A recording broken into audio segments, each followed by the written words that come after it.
misfit toys.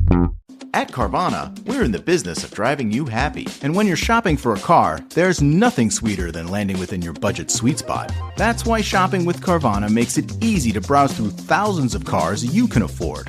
Once your budget is set, that's what you get. And we won't surprise you with any bogus fees. Whew, sweet. So visit Carvana.com or download the app to shop for a vehicle. Carvana will drive you happy.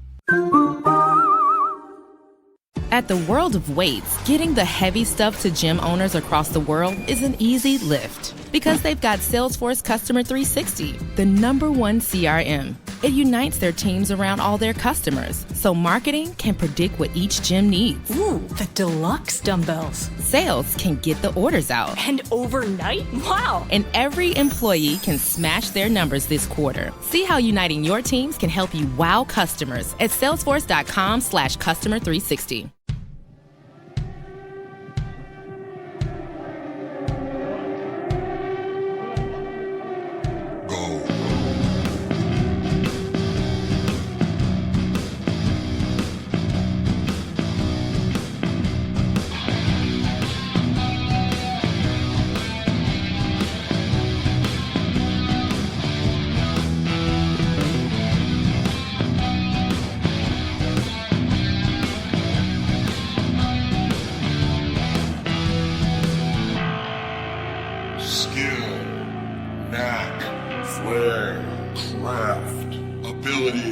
Aptitude, expertise, genius, gift.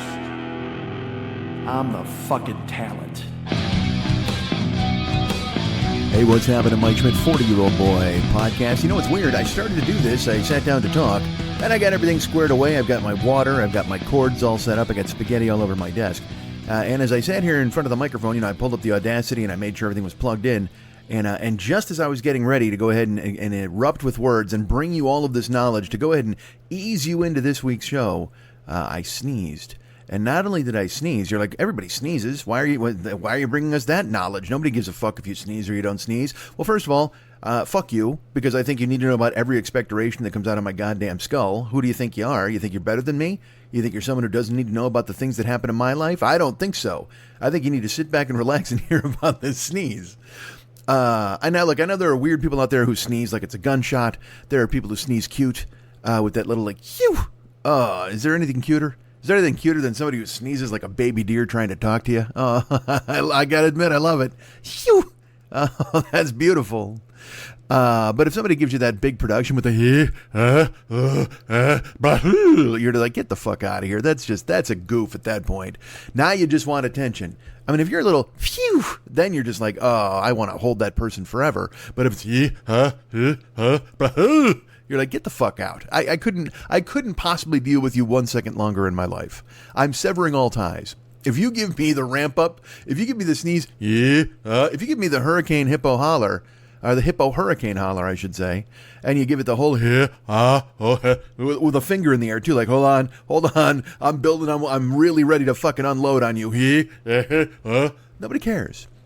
No one's interesting. By the way, that bit would have ended a lot sooner if I don't love the fact that my voice sounds really good right now, and the sounds super deep and great. Can you feel that? You feel that right in your bones? Right in the pit of your stomach. That's the Brown sound. That's the Eddie Van Halen Brown sound. You can feel it in your balls. Let me ask you this: it gets, you know what? It gets your nether regions tingling, doesn't it? It's like Howard Stern in that movie Private Parts. What other movie was he in? Where he talks and he has the lady sit on the speaker and it vibrates and it gives her an orgasm. I bet I could do that right now. Who's got a giant speaker in their house? Is there a stripper among you who will sit on a speaker while I make noises? I would love it. God damn it. Contact me. And then you know what? When you're done, because I also knew a woman like this. There's a woman, I'm not getting into this, who when she would orgasm, she would sneeze. And I know that sounds like a bit, but it was a thing with all right, I'm not gonna blow up anybody's spot. I'm not here to do that, but it was the fucking greatest thing in the world. All right. And also an arbitrary end line. You know, and it also could have been fake now that I think about it. You can't fake a sneeze. You can fake an orgasm, but you can't fake a sneeze. But maybe she mastered both. Maybe that was her way of getting me to stop. That was the audible tap on the head. Oh Christ! Now I've talked myself out of thinking I was good at that. That we were doing good things. Jesus Christ! There was nothing better than her fucking just sneezing right in your neck. Now I think to myself, maybe she meant stop fucking me. All right, I don't know. Jesus, that's terrible. Okay, hi. Who among you will sit on a large speaker and have an orgasm then write to tell me about it? I hope there's somebody out there. And look, I don't discriminate if you're a gentleman and you want to do that too. If you think there's a way you can fucking put your balls on a speaker, some kind of weird prostate play. Maybe that's a weird prostate thing. You go ahead and just saddle up the old speaker and you feel it deep inside, and then you just fucking, and you know what? I'm gonna say this. I'm gonna guarantee hands-free release. How about that? You want a piece of that? Who's stepping up? Now who's stepping up? Now who's thinking to themselves, well, I got to get a big fucking speaker and try this out. We got to do this. Let's make this an experiment we get into together. You, me, them, everybody. Everybody needs somebody. My voice sounds fucking great right now. And I got to tell you, I'm recording this on Thursday. And Lily and I recorded yesterday, Wednesday, and then I was going to record this on Thursday night, and then I just was shot. I don't know what happened, because she and I talked for I don't know, a couple hours, and then I streamed on Twitch for a couple hours, like almost 3. So that was 5 hours in a row of talking. I got to figure out my schedule better. But now I'm going to stream today on Thursday, and I'm doing this too. So I just, my voice, it's an endangered species, folks. So get that big fucking speaker and get ready to fucking unleash. Get ready to squirt or shoot or whatever you got going on. Just straddle up that old speaker, and I guarantee, as I've mentioned before, right now, right here in front of your naked steaming ears, I guarantee hands-free release. Ted Knight will get you off. Hi. It's good to be here. It's good to be anywhere, really. Oh, and also, I didn't even say this. I got to talking about sneezing. I sneezed. And I was like, oh my goodness, time to talk. But I sneezed 4 times. Like I sneezed and I was like, whoa, and then sneeze and then sneeze and then sneeze. And now I'm not one of those guys who's like, chew, chew, chew. I mean, I was like, chew. Chew. I sneezed 4 times. So right now, as I talk to you, yes, I have the wettest sleeve in the business. Because you sneeze into the crook of your arm. And you think to yourself, oh, that's only a thing you do when people are around. Au contraire. I put my germs directly into the crook of my arm every time I sneeze now. It's a good habit to get into. It's, you don't want to go ahead and be out there sneezing into the crook of your arm. And then in your house, you're just sneezing, off into the air like a busted fucking sprinkler. You don't want to do that. You want to put it in the old crook of your arm. But right now, I have a left arm full of disease. Maybe it's full of Daphne's disease. That's a great song. Google that song. Listen to it. There was a time, I love Jellyfish. As you know, the band Jellyfish only made 2 albums. So then I was constantly looking for bands who kind of sounded like Jellyfish. And then Roger Manning went solo, so I could hear some Roger Manning stuff. And then there's Imperial Drag, which put out 1 album that kind of had a Jellyfish vibe around it a little bit. And I think Jason Faulkner was involved with Imperial Drag, and he was in Jellyfish. I don't know. I was always looking for these tendrils that would extend the Jellyfish footprint. I guess there's no feet on tendrils, but the tendrils that would extend the Jellyfield reach. Jellyfish reach. Jellyfield reach? The Jellyfish reach. There's a lot of that, by the way. I'm out. My mouth is really hustling past my head these days. And so you'll hear it again in this show with Lily. I feel... you get so revved up and you try talking and I almost mumble, like I catch the words in my mouth, and I don't like that. I like being crisp with my language and the way I speak, and I like being able to audibilize so you hear and you understand. I don't want to make you rewind shit. I'm an old man now. I have to watch movies with subtitles sometimes. Anything from England, any gangster movie, I watched the other day? I watched The Northman. I talk about it a little bit with Lily, not much. But I watched that, and that's a Viking movie, and it's, it got the, it breaks like, a lot of that shit's going on, and I'm like, oh, Christ. So I had to have subtitles on for some of that movie. And look, I don't like having this, because I'll put the subtitles on because I'm like, all right, I got to understand some stuff, but I don't like having them on because it's a crutch, because then you start reading the movie even though you don't need to read the movie. Hold on, the cops are coming. Can you hear them? Hold on. Oh, they were going away. Good. That's good news. They're fading into the distance. So I watched The Northman, the Viking show, and I have to have the subtitles on, and my voice winds up. I realize that I'm doing this show sometimes. Even I just said Jellyfield. It's like, what the fuck, man? Don't say that. And that's just a casualty of talking too fast. but also the same thing where I wind up swallowing words or mumbling a little bit, and I'm trying not to be that way, but I try to talk so quickly to get ideas firing out of my head. And you know what's funny is I think of it now and I'm like, oh man, this is a new phenomenon. And it might not be. I mean, in the old days, I've been doing the show a long time. Maybe I did it a bunch. I just never noticed it as much as I do now, because for some reason I've put myself under the most intense scrutiny you could imagine. I am under the biggest magnifying glass you could possibly picture as I try to figure out what's wrong with me and the way I do things. I don't know. And in the things I'm good at, the things I'm shitty at, I ignore. I'm like, I'm just going to be bad at those forever. But this kind of thing, look at me. I'm doing this brief yet fucking intense self-examination about whether or not I mumble. And I already lisp. My mouth's a car wreck, as we know. I got lisp. I might mumble. Good Christ. I need a new face. Get fucking Nicolas Cage on the goddamn phone. Get him over here to swap with me. Let's do it.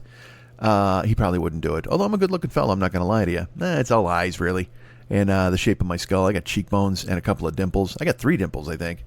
Whatever. Who the fuck cares? What am I selling this to Nicolas Cage? Is he listening now? He's like, you know what? I heard you put out the call for my face, and I wasn't that interested until you started to describe it in detail on your podcast. You fucking dope. See? Surprise orgasm there. You didn't see it coming. So I sneezed 4 times, which I believe is good luck in Ghana. If I think about it now. Is it? I don't know. Is there anything that's lucky in Africa? They've had a tough time over there, man. Things have fucked up for those people. We need to send them money. Let's do that. You know what? Everybody's like, there should be reparations here in the States for slavery and stuff like that. Yes, yeah. Take care of people, help people. Let's do what we can to correct past mistakes and help people the way they need to be helped. And look, I'm certainly not going to peel the onion on race relations here, because this is only the beginning. This is the plugs part of the show. That's a meat of the show matter that we're and I know you want to hear me do it too. You're like, oh Mike, please peel the onion on race relations. Wouldn't that be great if you delved into it? What about you, 55-year-old white guy who lives in California? How about you? What do you feel about race relations? I think I'm on the record here as saying that I actually enjoy NASCAR more than IndyCar racing. So there you go. That's how I feel about race relations. But yeah, help Ghana, help fucking Africa. So I was saying in a very, before I stopped myself, I went into a very almost taboo, hot topic of saying reparations for people here in America. And I say, yes, absolutely, help people, do what we can. Stop spending money on war, and why don't you help the people you fucking burned in the past? But also, man, let's just help like Africa. Like, we fucked them up so much, and not just us. The fucking Belgians, like everybody. I think I talked about it on here. There's a show called Exterminate the Brutes. If you haven't seen it, you got to watch it. And I know I repeat myself these days, but it's a show on HBO, and it should be shown in schools every year. There should be a week where they teach race relations and the things that this country's done in the past, and how other countries have been built on the backs of slaves and people and oppression. It's fascinating. And don't write me. First of all, not that anybody's going to write me a note. Who's going to write me a note in favor of slavery and oppression? I don't think any of you will. Who among you has the balls to write me a note in favor of slavery and oppression? I put it to you, Greg. All right, I just drank water, and I hope that doesn't do anything to my voice, because my voice sounds great. Sometimes your voice gets, like I said, I just woke up. So I'm trying to belt this out and get it out there to you, because I was going to do it yesterday, but Jesus Christ, was I a fucking I was just a wad of chewed gum after 5 hours of talking. Yeah, I watched The Northman. I'm just a busy man. I'm a busy man these days, fuck. I'm here to do the plugs, as you all know, and you're like, wow, why? And we know them, but I don't care. I live in the plugs, God damn it. And I'm not selling you fucking underpants and coffee, so hear me out. I'm selling people. I'm selling people from the Misfit Toys Co-op. That's what I'm selling. I'm part of it, I think. Never Not Funny is part of that co-op. It's got our good friends Jimmy Pardo, Matt Belknap, Elliot Hochberg, and Elliot Hochberg. And, of course, the great Garen Cockrell, our great friends over there at Never Not Funny. That's Jimmy and the gang, from what I understand. They might just be the gang. There may be no ampersand involved. It could be just the gang. But they're out there. Go listen to the Never Not Funny podcast. Of course, Doug Loves Movies is out there, too. Now, I'll just say this. My buddy Jason listens to this show, and then he does a recap, kind of a thumbnail of what you could hear on the episode. And he'll actually put down the advertisers that you hear, because there's an advertiser in the beginning of this. Like before you heard me and my great voice today, you heard an advertisement for, as I've said, I don't know who we're selling things to. It's Spider Milk, whatever the fuck. There's always some company who's just invented a product and now they want to hawk it, so they find every podcast in the world because it's cheaper than television. Or you go the other way. There's so many podcasts you can shotgun everybody and get a million ears instead of trying to pinpoint who's going to be watching what show at what particular time, because network television is dead. It just is.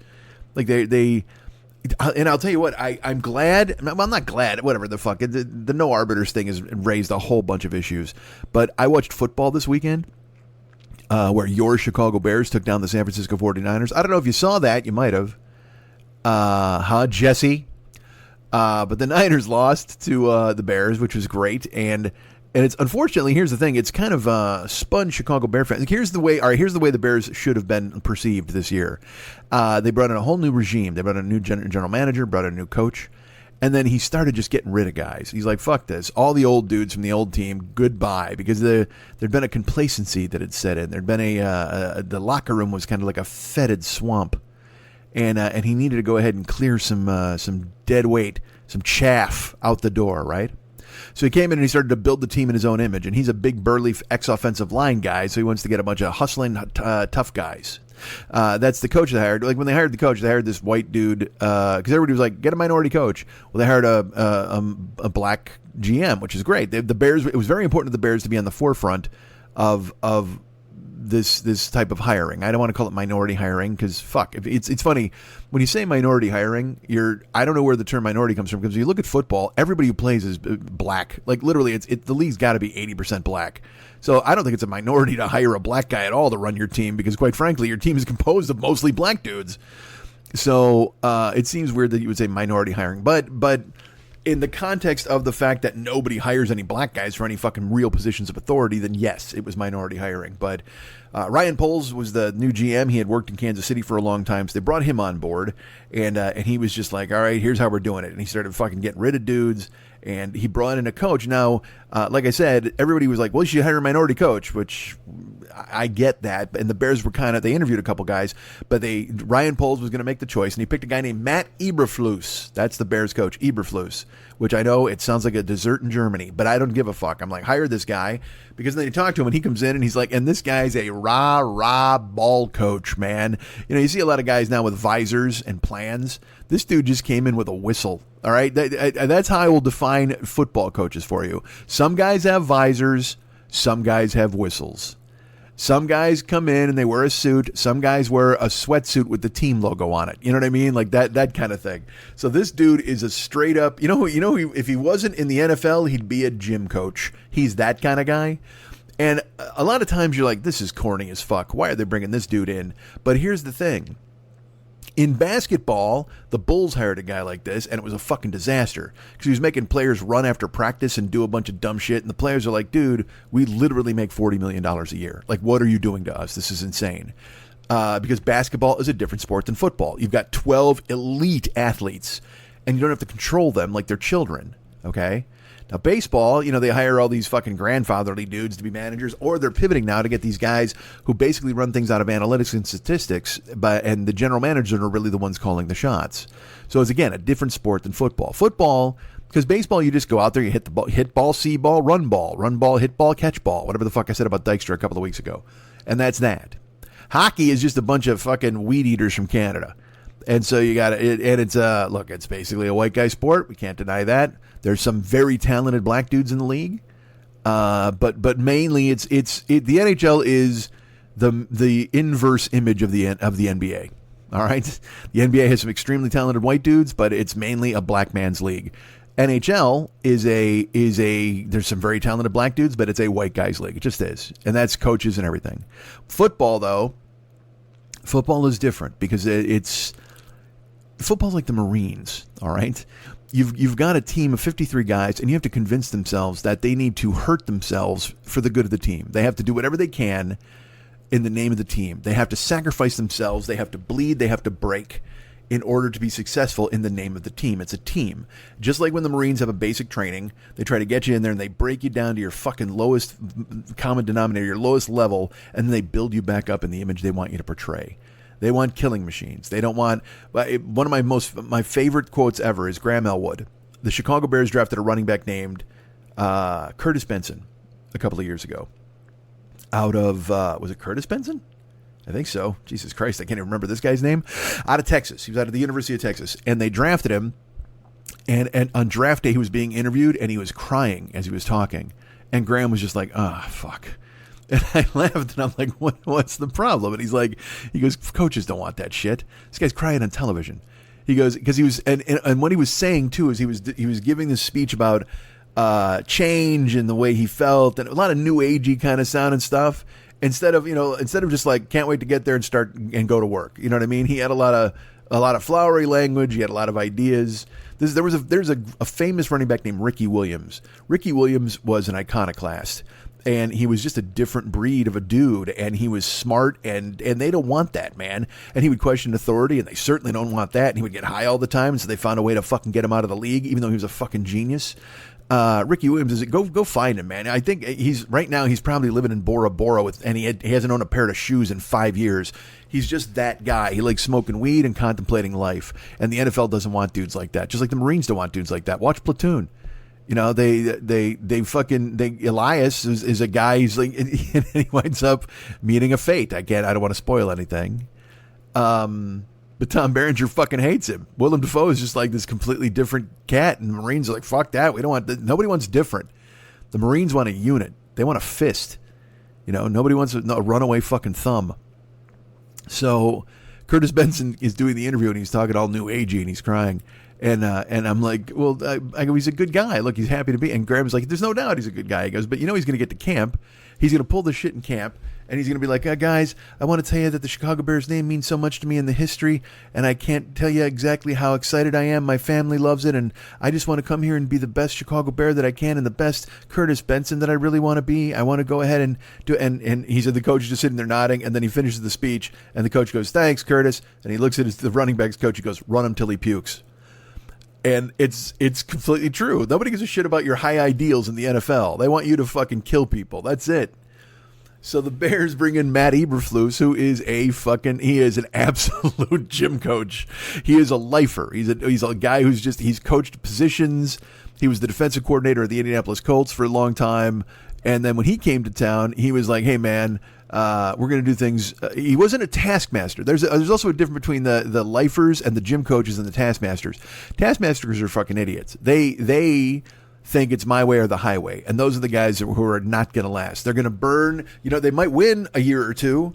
There was a hockey coach named Mike Keenan who's a brilliant fucking coach, but he was also a jagoff, and the fucking players wanted to kill him. He was the Niedermeyer of the NHL. Except Niedermeyer wasn't much of a leader, whereas fucking Keenan was a fucking monster. Took teams to the cup, everything like that. Wound up winning one finally. But he also burned out. He'd come in. There's a guy named John Tortorella now who's coaching the Flyers. He just got named Flyers coach. It's going to be fucking hysterical because Tortorella doesn't fuck around. He comes in. He's one of those dudes who hates fun. You know, you ever hear about those guys? That's always good. It's a game. And on its surface, it's a game. Now, look, is it a big business? Certainly. Is it a professional thing? Yes. But it's a game, really, on its surface. And so when a guy named like John Tortorella comes in, the first thing he's like is, this isn't a fucking game. And the players are like, we're wearing matching costumes. I mean, of course it's a fucking game. But he was the coach of the Columbus Blue Jackets, and he was actually winning. He was doing very well. And then, of course, he burned everybody out and he got fired. So then he gets a job as a fucking commentator, like in the studio, not on games. And anytime there was a good thing that happened that was fun, like the Carolina Hurricanes used to do this thing where when they'd win, they had a young team, and they would do these every night. They would do this weird like pageant at center ice where they would pretend stuff. It was just, you'd have to see it. I can't even explain it. You have to Google it. The Carolina Hurricanes did this fun stuff. They had like and he hated it so much. All these old lifers hated it because they just think guys got to put their head down and play fucking hockey and then take a train to the next city and smoke. You know what I mean? Those fucking assholes. So Tortorella last year, there's a goal in hockey. I know this is a lot of information for you to absorb, but at least you're listening to me talk and I'm getting it correct, right? There's a goal in hockey called the Michigan goal. You have to see it. Google Michigan goal and you'll see what I'm talking about. Basically, it's a player behind the net, okay, with the puck, and he performs a maneuver where he uses his stick, he places it flat on the puck, and then he lifts the puck with his stick, almost as if it's a shovel, and then he throws it in the net over the goalie's shoulder. So it's not a shot from distance, it's behind the goalie, so it's sneaky. And also, it's not on the ice. It's not coming low. It's completely unexpected. A dude just does the Michigan goal. So a guy did a Michigan goal in a game. It's one of those goofy things you do in practice to make your friends laugh. A dude did a Michigan goal in a game. Now, it's been done a few times, but this particular one was done by a kid from Anaheim, I think. Trevor Zagra, maybe? And fucking Tortorella lost his mind. Like, he's like, you can't do that. You're showing up the opposition. It's fucking this and that. All this bullshit where you're like, and fans are like, that was fucking cool. That's all fans thought. That was cool. But also the other team wanted to try, like, 'cause this is, again, pro sports.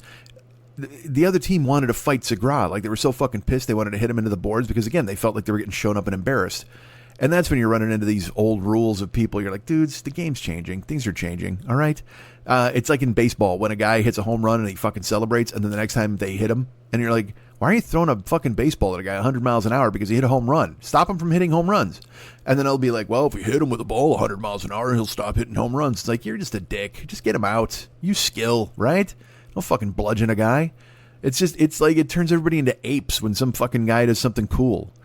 So that's who Tortorella is, and he's mad about the Michigan goal. Well, now then the Flyers just hired him again. And I know the Flyers players are like, fuck. Because now this dude, he's going to run him, he's going to skate him, he's going to do all this crazy shit. It's just, that's a burnout guy. That's a dude, he might have crazy success. They'll respond to the discipline for the first year or two, and then the third year, they're like, get this guy the fuck out of here, because he won't shut the fuck up. Either that or you got to turn your roster over and over and over and have young guys come in, because veterans are just tuning the fucking guy out. So when they brought in Eberflus, we were like, all right, is he a burnout? And it's like, no, he's just a lifer, and he's been waiting his entire life to be a head coach, his entire life. So he gets the opportunity, and like I said, a lot of guys show up, tuxedo, whatever the fuck. He's got a whistle on. So there's visors and there's whistles in the NFL. Visors are like the mad professors. They got a scheme and all that bullshit. And then there's the whistles. And the whistles, you know what they do? They do what's worked in the NFL for 100 years. They practice intensely. They support the players when they need to support them, and they preach the basics. So Eberflus comes in and he's like, hey man, I've got the HITS principle. And everybody's like, okay. And he goes, yeah, HITS: hustle, integrity, takeaways, smarts. Be smart on the football field. Take the football away. Hustle on every play. Have integrity. Help your teammates. I believe the I is integrity. Now I'm pissed. Now I got to Google it. Jesus Christ. Hold on. How do I not know my head coach's fucking philosophy? We're going to Google it as we're talking to you, which is great radio. By the way, this is not a radio program. All right. HITS, Eberflus HITS principle. Intensity. I apologize. It's not integrity. You don't need any fucking integrity in your team. What's wrong with me? The HITS principle is hustle, intensity, takeaways, and smarts. Playing smart. And so, I can't. This is why I could never play on the Bears. I can't keep the HITS principle straight. I don't have any intensity. I got integrity though. You know how much integrity I have? I knew I was wrong and corrected it on the air. That's how fucking integral. No, how much integrity I have. So he brings that philosophy, and there were people, Bears fans and reporters and stuff, who were like, fucking great. It's one of these guys, because we just had that experience with the Bulls. They had a guy named Jim Bolin in, and he was a fucking clown. I mean, he was just so terrible. He just looked like a thumb. Like I said, he's got players running down and backs, and they're like, I got a Lamborghini running. I can't fucking do this. But Ryan Poles recognized the HITS philosophy with Eberflus, and then he started to rebuild the roster in his image. So they turned it over. They got rid of 60% of the guys who were there last year. And they kept really kind of the most talented dudes or guys that had complicated contracts. And then they just brought in rookies. They started 6 rookies the other day when they beat the Niners. And you can see clearly, because, dude, another thing Eberflus does, he has the fucking HITS philosophy, and then he has a thing called loafs. Like, they watch the film, and he gives out loafs. You have to run to the whistle. You run through the play to the whistle. There was a lineman who, if you ever watch football, a guy will get tackled, and then everybody kind of pulls up and jogs, and then the whistle blows. Well, there was a player for the Bears, I think it was Sam Mustipher, and he got a loaf. And then you watch the play, and literally he jogged 2 steps. He like pulled up a little bit, and then the whistle blew. He wasn't even involved in the play. It wasn't anything, integral to what was going on, if I can use that word again. He just pulled up like you naturally kind of do. You ease off. You take your foot off the gas pedal because the play's over, but the whistle hasn't blown, and he got a loaf. And he was just like, "Fuck! I've never had a loaf in my life. I don't loaf. I hustle." And he, instead of rebelling and go, "Fuck you, I didn't loaf. What's wrong with you? This system sucks." He was like, "Fuck, I got to run." And you can see the players buying into it because they're all young. Because I said this when they hired the guy. Because I wanted a different coach. I actually wanted Jim Harbaugh from Michigan. And he's a combination burnout and lifer. He's a combination visor and whistle, Jim Harbaugh. He's fucking crazy. And then don't even look into his personal life because he'd be like, what the fuck? He's literally said this year because he's like pro-life, which... whatever the fuck. I shouldn't know that about a fucking football coach, but he made it an issue, okay? Because he said, if any of my players ever get in that situation and they have a baby and they don't need it, me and my wife will take care of it. Which I guess sounds benevolent, but also sounds absolutely wackadoo fucking crazy. Like, what are you talking about? You will take in your fucking team's babies? What the fuck are you talking about, man? You're supposed to be teaching down and outs and button hooks. You're not supposed to be fucking breastfeeding some other fucking offensive lineman's unwanted kid. Jesus, what a fucking loon. So I'm glad we dodged the Harbaugh bullet. I wanted him. And look, he's a psychotic, awesome football coach. And here's where the visors and the whistles, the burnout cases, and just the lifers, this is where they can dovetail and make it work. It's in college. Because you're only, like I said, you got a guy, the first 2 years, everybody's like, what the fuck? And then the third year, that's when everything kind of starts to hit the fan. And then the fourth year, you're like, fuck, we got to get rid of this guy. But in college, you turn the fucking roster over so much, they only got 4 years with the guy. So he doesn't get time to burn out any players, and he doesn't get time to piss anybody off because they're gone in 4 years, or 3 if they're undergrads or whatever the fuck. They're gone, baby. So he's not burning out any fucking players. He's in there and he gets to work his goofy ass philosophy and wear his fucking visor and blow his whistle. And Harbaugh's the kind of guy who literally will hit the tackling sled with the fucking lineman. And then at the end of practice, he'll do it by himself. And just to show like, hey, I fucking do this too, guys. I do this too. And I'm sure there are some players who are like, man, coach is a fucking banana head. But at the same time, they win. Last year they were in the fucking college playoff. Now he didn't win the 3 years before that, because he can't recruit a quarterback for some fucking reason. Whatever. I'm sidetracked by Jim Harbaugh. I wanted him to be the Bears coach. But then when he came out and said that he would take care of everybody's baby, I was like, I'm glad we didn't hire him. But instead we hire Eberflus. And he comes in with this hits philosophy. And so the thing I was going to say is a lot of people, when they hired him, I was like, all right, I'll give this guy a chance because I believe... Now I'll take this as it is. I've not played organized football. My grades were fucked, so my mom wouldn't let me do it in fucking high school. I didn't even play Trojans because it was like nobody could take me to practice or from practice. When I was a kid, where I grew up, we weren't allowed. My mom couldn't buy fucking cleats. We were poor, and she was working, so it's not like she could take me anywhere or do anything. And we didn't have anybody else who could fucking help us out. I played a ton of sandlot football, and I've loved football my whole life. But it doesn't mean I know anything because I didn't fucking play organized football. But I will tell you this. In my experience watching football and seeing the greatest coaches who've ever coached and seeing not only college guys but pro guys and seeing teams that succeed, I will tell you this. Football players want to be coached. They want you to have a philosophy. They want you to have discipline. They want you to watch. Now, look, not wide receivers. Clearly not wide receivers. Wide receivers want to do whatever the fuck they want. They want Antonio Brown out and do a somersault and throw their jersey on the field and do a fucking Michael Onkeen from Slapshot. Fine. Good for them. But other guys like the linemen and quarterbacks and like fullbacks and running backs and linebackers and cornerbacks, like these, cornerbacks are a little diva-ish too, but it's because they're on an island. If they fuck up, they're everybody sees it and it's weak. And they're also competing with the other divas on the field, the wide receivers. Regardless, these players want discipline. They want to be coached. All they wanted, because the Bears had a guy named Matt Nagy. Okay, last 2 years. The first year they were awesome, and then the second year, he kind of sold out his quarterback. He fucked around with the kicking game. He tried all this gadget shit that didn't work. And also, I guess, in the clubhouse, he was kind of mealy-mouthed. He really never talked to anybody. He didn't do press conferences. He was just a guy. He wasn't accountable. And players feel like, hey, look, man, if we're accountable, not only to you, but to the public and the press, then we need you to be fucking accountable too. And Nagy was never that. Nagy would always have some reason why stuff happened. We executed, we did our plan, it just didn't work. And the players didn't feel that way, and he lost the locker room in year 3, which was last year. Allen Robinson took the fucking year off. I mean, they're just dudes who wanted nothing to do with Nagy. And Nagy was a visor. All right, make no mistake. Nagy was absolutely a visor. So then Ryan Poles came in, and he's been waiting to be a general manager, and I guess he decided, you know what, I'm going to bring in a fucking whistle when I do, because you got to have discipline, you got to have a plan, you got to have structure, and football players, respond to that, because Jalen Johnson is a cornerback for the Bears. He's their best cornerback. He's in his 3rd year, so he's only functioned under Nagy here, and he said, about 4 weeks into training camp, when they were playing the exhibition games, he goes, look, man, he goes, when they told me about this hits thing, I didn't buy it at all. Like, I was just like, great. But now I see it implemented and I see what we're doing, I understand what they're trying to get across. I understand what we're doing here. And I'm on board completely. And then, like I said, the linemen, when they're like, hey man, I got a loaf, and I don't want a fucking loaf. So I got to hustle. I got to run.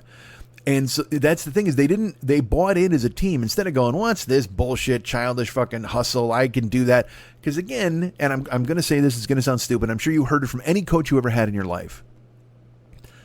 The one thing you control, whether you have skill, whether you have ability, whether you fit into the system, whether you're a first stringer or a fifth stringer, the one thing you always control in sports is your effort. And that's hustle. Everybody would make fun of Pete Rose because he was Charlie Hustle and he ran to first base. But I actually, as a little kid, I was just like, that's kind of cool because he's the only guy who does it. And everybody's like, oh, show off. Oh, he's a show pony. Oh, he's trying to put everybody to shame. Oh, he's just whatever. He's trying to be something he's not. And it's like, no, I think he is that nuts. Ask Ray Fosse how fucking nuts Pete Rose is. You know what I mean? It's some guys have it like that. So these football players, when they the only thing you can control, whether you suck at football, whether you're great at football, any sport at all, is hustle, is stick-to-itiveness and discipline, and that shit you control. You can run all day. Again, running is the easiest thing you can do in football. Just run. You know what I mean? Run to the play, run to the ball, run here, run there. It's the most simple thing. It's the one thing you control. And so when he makes hustle the number one letter in his hits philosophy, it's because he's giving you the opportunity, letting you know, hey man, you control this. As long as you hustle, you're intense, the takeaways and being smart will follow. You know what I mean? Because if you're hustling, because that's another thing. If you're hustling, you're involved in the game. You're paying attention. And that comes with being smart. You're aware of your surroundings. You're aware of how to stop what's coming, and you're studied, and he makes sure you have all the information that you need and that you know what your fucking job is. I talked about this before. I had a podcast actually called Do Your Job, because there was a football coach named Bill Belichick. He's probably the greatest coach in history. Okay. And his whole philosophy was do your job. He told everybody on the team what they had to do. Everybody knew what their job was. And he's like, if you all do your job, then we're fine. If one guy decides he doesn't want to do the job, if somebody can't do the job, that's fine. We'll find somebody who can. And it sounds like a shitty fucking, oh my God, my uncle's a dick, cranky bullshit, your dad being mean to you type of philosophy. But at the same time, it's also kind of a winning philosophy because it's true. If everybody on the team does their fucking job, we'll be fine. And look, and even as a coach, he was willing to say, if everybody on the team does what they're told and does what I've told them to do, and then they finish fucking, 7-10, well, then you can look at the coach and go, what the fuck, dude? Where's this hits philosophy? I thought this was supposed to work, So I bought in on this guy. And granted, I was like, we'll see what happens. But in the press conference, I was like, he wasn't too fancy. He seemed like a guy who was like, let's get on the fucking field and prove it. And also another thing I like about Ryan Poles and I like about Matt Eberflus, and I liked this about Lovie Smith. They understand the position and in the hierarchy of the NFL that the Chicago Bears hold. Look, man, they're a legendary team. Whether you like it or not, they're a legendary organization, legendary franchise, built this league, essentially. And the league is so much better when they're good. It's just like the Raiders. The league is so much better when the Raiders are good. I don't say that about the Cowboys because I hate the Cowboys. But the fucking Bears, they're one of the fucking pillars that holds up the NFL. Their owner is 97 years old, for fuck's sake. I mean, it's just they and has had the team forever in her family. The league is much more interesting when they're good. And I think Poles and Eberflus came in because they realized too, also, if you have a good Bears team, you'll literally never have to pay for another thing in Chicago the rest of your life. A drink, a meal, a car, a house. It doesn't fucking matter. Somebody will be there to step up and get it for you if you make the Bears good. Because there are people who have been waiting for the Bears to be good for a long fucking time. I mean, look, I'm 55. I've seen the Bears win one Super Bowl. Okay? And then I've seen them go to one other Super Bowl and lose, which actually, it's funny, Mex, I think I've said this on here before, Mex I think he's more angry at the loss to the Colts in the Super Bowl in 2006 than he is happy about the Bears winning the Super Bowl in 1985. Because he's like, hey man, when we were 1-0, you had a clean Super Bowl record. Because now you're 1-1, who cares? And it made me laugh, and I'm like, you know what? I kind of see that philosophy. I kind of understand it, because you had a clean slate in the Super Bowl. And also, let's not talk about 2006 because they should have won that fucking Super Bowl. God damn it. Fucking Grossman throws the pick. The worst, again, you can't waste magic. Hester brings back the opening kick. And then you have a busted coverage and fucking and Reggie Wayne catches a fucking 1,000,000-yard touchdown pass. It's like, what are you doing here? You can't have a busted coverage. You had magic. And then the rain came, and then Prince was there, and I didn't even get to go to that fucking game because we couldn't find a hotel. Fuck. All right, whatever. Although I don't know what it would be like to be at a Super Bowl that your favorite team lost. That'd be rough as fuck. I can't imagine being a Buffalo Bills fan those years that they lost. What did they lose? 3 in a row? Back-to-backs to the Cowboys and then to the fucking Redskins. Did they lose 4 in a row? I know Cornelius Bennett lost 5 because he lost with the Falcons to the year I went to the Super Bowl. Boy, they might have lost 4 in a row. Giants, Cowboys, Redskins. Jesus Christ. Well, no, it's Giant. Yeah, because they lost they lost the wide left game. Wide right. Jesus Christ. Because the wide left game was just the other day. They lost the wide right game, and then they lost 52-17 to the Cowboys. And then they got beat again in the game where Thurman Thomas lost his helmet. Well, what a fucking drag. And then Mark Rippon destroyed them. Oh, my... Dude, what is going on? So imagine being the Bills, right? And the Bears fans are mad they lost 1 Super Bowl. The Bills lost 4 in a row. Holy fuck. All right. Anyway, I don't even know how I got fucking started on Eberflus and the Bears. But the season started and the Bears beat the Niners, and that was fun. And I was excited about it. And what was more exciting about it was they have a bunch of rookies, and the rookies performed. They had 7 rookies start, I think, the game, a left tackle. I mean, you don't start a rookie at left tackle, and then he did a good job. Second-year quarterback did okay. They won. All that matters is they won. Everybody's like, oh, it was ugly. Oh, it was a monsoon. Oh, they didn't play good. Yeah, fine. They won a game. Because everybody kept telling me they're going to be the worst team in the NFL. And I was like, well, they should win 5 games. I anticipated they'd win 5 games. But honestly, if I was being this guy, they have the weakest schedule in the NFL. And if you look at it now, my buddy, after they won Sunday, my buddy's like, this team could win like 8 games. And then I listed, I go, they played the Falcons, the Giants, the Lions twice, and the Jets. I go, there's 5 more wins in addition to this one. That's 6. Plus the Cowboys just lost their quarterback. That's 7. I go, that gets you to 7. And then you've got a possibility of always an upset happening somewhere else. But I mean, Jesus Christ. And the Panthers, they play them. That's 8. And in your brain, you're like, wait a minute, could they actually win like 9 games? That would be fucking weird. It would also be, it's funny because also everybody thinks that they want like top draft picks next year. But I think they'd be happy winning 9 games. I don't know. What do I know? I don't know anything. If this happens every year, I'm going to be dead soon, man. That's the thing. Yeah, whenever football season comes around in my brain, I'm like, oh, it'd be cool if they won this year. And then I'm like, you know what? Yeah, I'm getting closer to dying. I'd love to see them win another Super Bowl before I fucking kicked.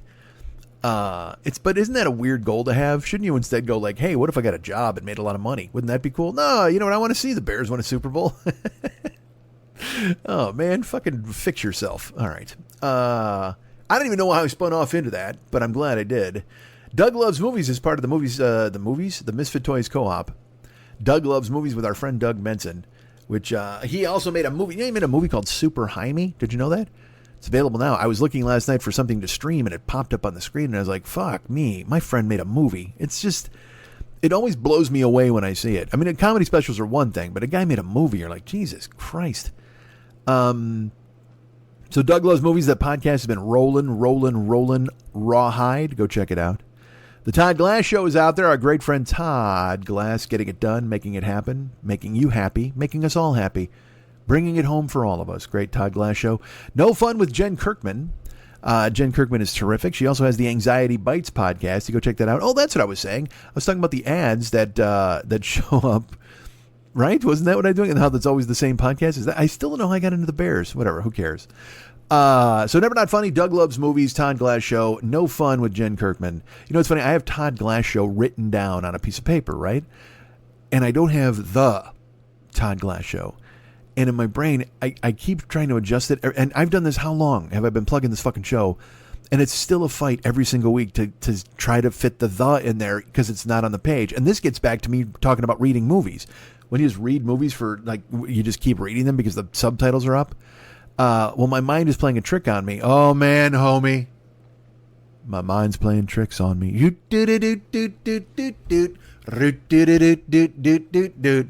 Me and Ghetto Boys was trick-or-treating.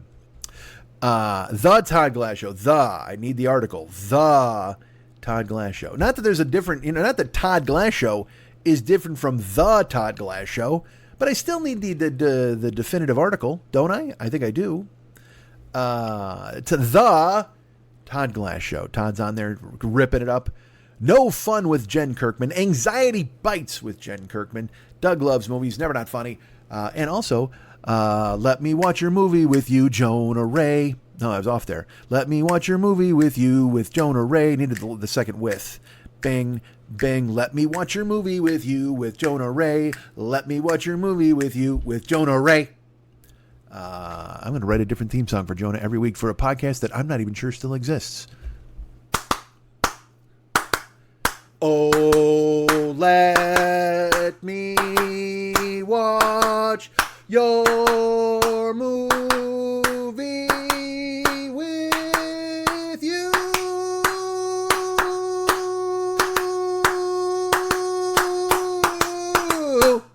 With Jonah Ray. That was terrible. I wouldn't blame you if you just threw your iPod into the ocean. Who uses an iPod anymore? Anybody? Who out there? I still have one. I have an iPod 4, I think. And here's the bad news. The hamster that runs in the wheel that makes it play songs is almost dead. Christ, do you know how many carrots that fucking thing has eaten over the years? Millions.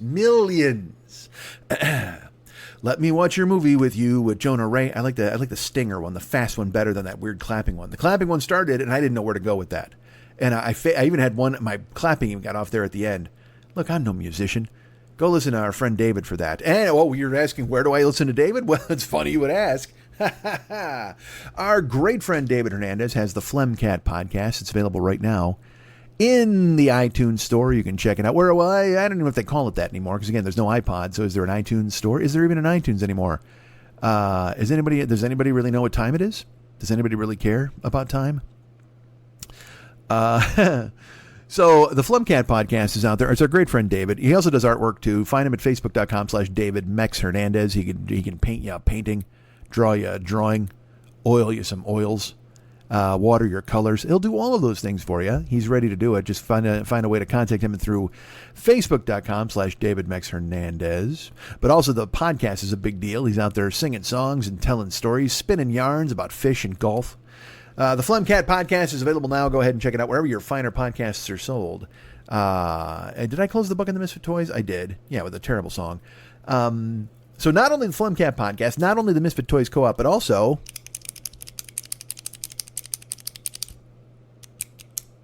that's with Ink Out. Our great friend, Fearful Jesuit, running the Paranoid Strain podcast. And look, there's people out there clamoring. They're like, Fearful Jesuit, when will you start merchandising this show?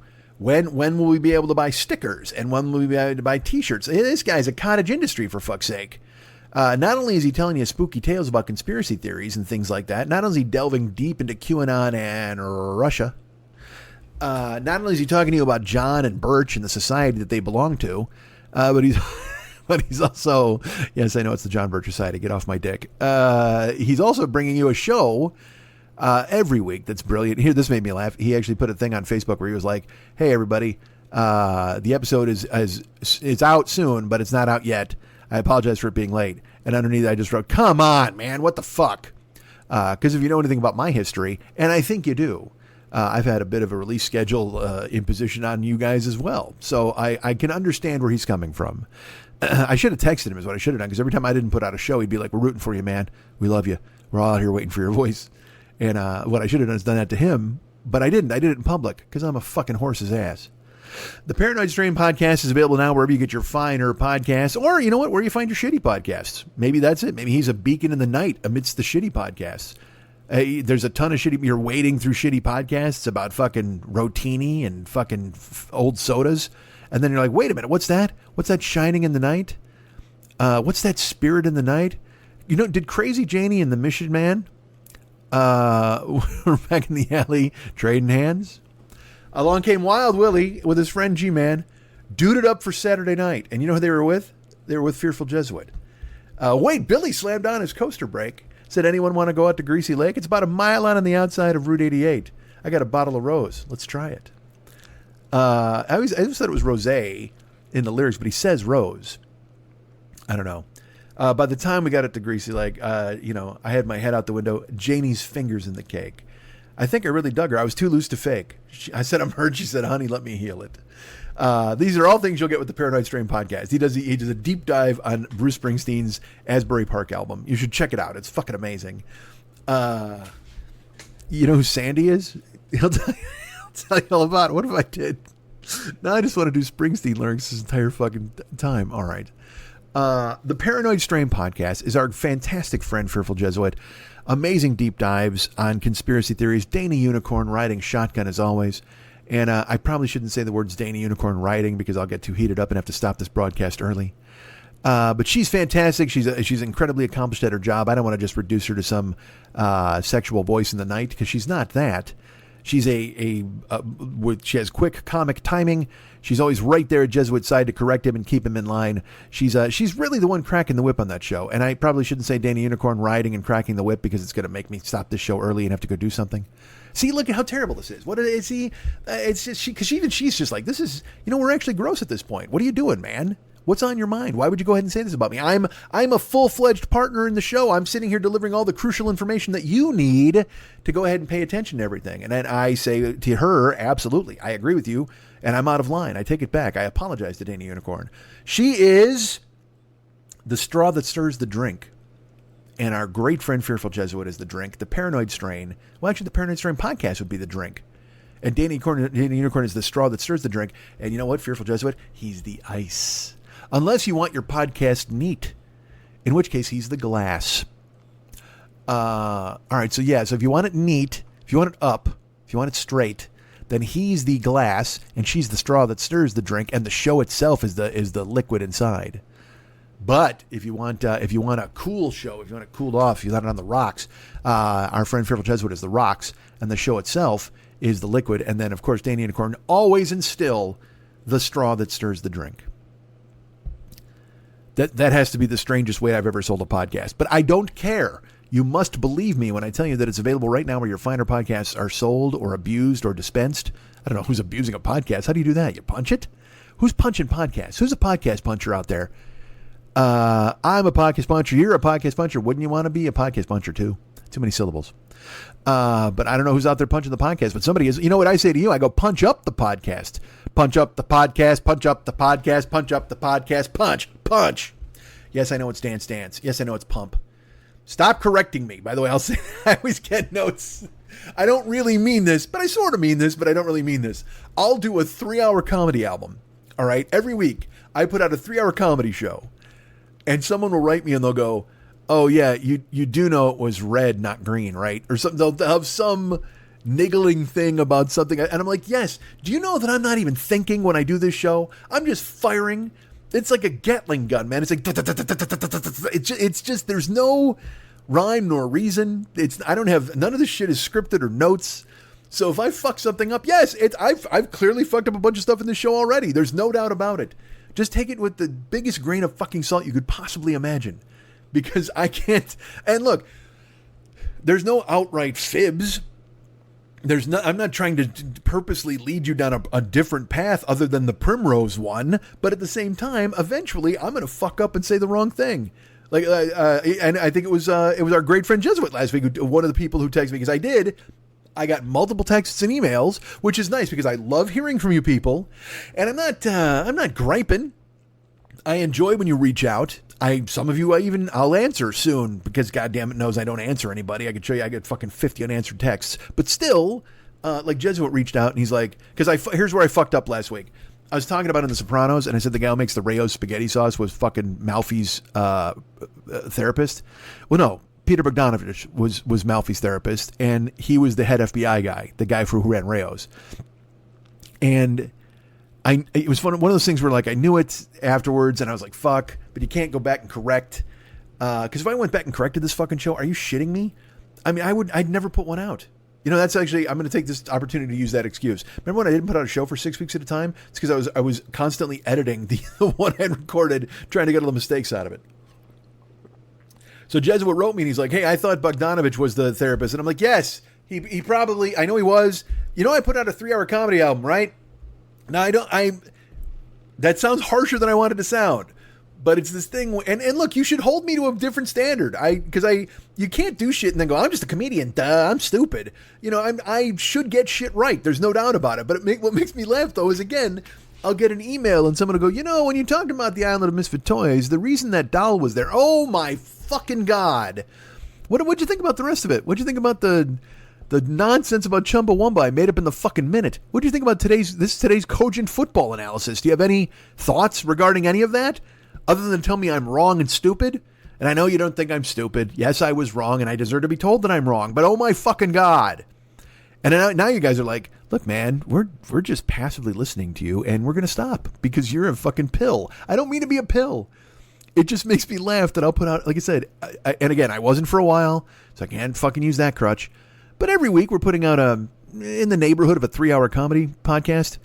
And look, comedy is doing a lot of heavy lifting in that fucking sentence. It's not always funny. Quite frankly, I'm not sure how funny this week's show is. Okay, I don't know, because it's one of the things that kept me from the microphone. Is I'm like, is anybody thinking any of this shit is funny? I don't even know if they do anymore. Who knows? And then I tell myself nobody does. And then I go watch The Northman twice. And I read it. I read it once and then I watch it once without the words. Or I watch The Green Knight. You'll hear I talk to those literally about both of them. Whatever the fuck. What did I watch yesterday? A History of Violence. You ever see that movie? Goddamn, I saw it at the movies, and then I've seen it a couple times since. Love it. Goddamn, I love A History of Violence. It's another one of those that I would put up there with being a perfect movie. And I know people are like, what? And I'm like, no, it's really great. It's super great. It's David Cronenberg directed it. It stars of Viggo Mortensen. It stars of Maria Bello, who's crazy hot. She's a fantastic actress, and she's wonderful in it, but also she is very attractive. There's something about her that just is magnetic, in my opinion. But then you want to talk about magnetic in this movie? Ed Harris and William Hurt. Jesus fucking Christ. It is just, you got to see it. So if you haven't seen A History of Violence, you should check it out. And I know somebody's going to write me and they're going to be like, Maria Bello was acting, you mispronounced her name. I know I did. I screw everything up because I'm terrible. All right. Paranoid Strain Podcast, available wherever you can find your favorite podcasts, the best podcasts in the world. And locked and loaded right now with all sorts of John Birch Society QAnon nonsense that he's going to fucking break down for you in a way that nobody else does.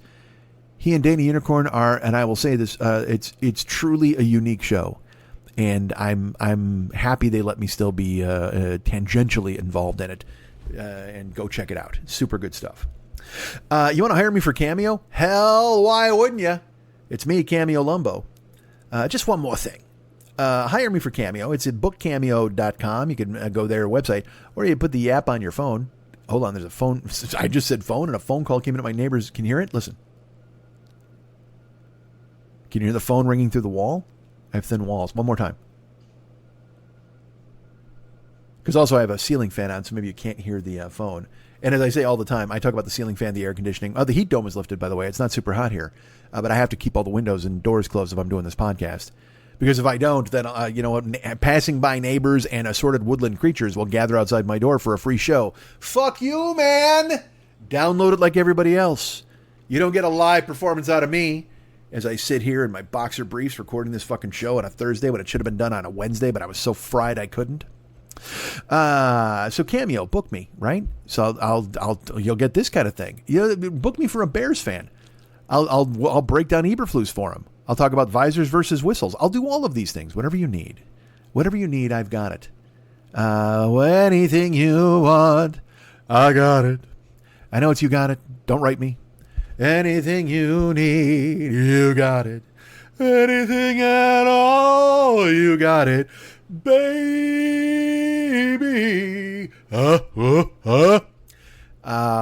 Who among you should raise your hand when I say this? The traveling Wilburys should be murdered. I agree with it wholeheartedly. And if you're like, hey man, 3 of them are dead, I don't care. Jeff Lynne needs to be punished for his crimes. I love Yellow, and Jeff Lynne's done a bunch of other cool stuff, but he also brought us the Wilburys, who I fucking hated. Fuck. And also, you watch them, this is a thing that went around, and I'm sure you've seen it, it's a meme. Everybody puts up the pictures of the Wilburys, and they're like, these guys were like 40. And you're like, Jesus fucking Christ. What kind of life did Roy Orbison have that he looked like that at 40 or however the fuck old he was? You know who he looked... Roy Orbison, you know who hated... Every time he saw Roy Orbison, you know who flinched? Clark Duke. Because he was like, shit, I'm growing up to be that guy. I don't think there's any doubt that I'm going to look like that fucking cat when I get older. I don't know what Clark Duke looks like now, but when he was in fucking Hot Tub Time Machine and shit, you're like, that's a young Roy Orbison. What's that fucking guy doing there? And I know there's somebody out there who's like, Roy Orbison is good looking. And I say to you, your shades are darker than his because that motherfucker was goofy looking. There is no doubt.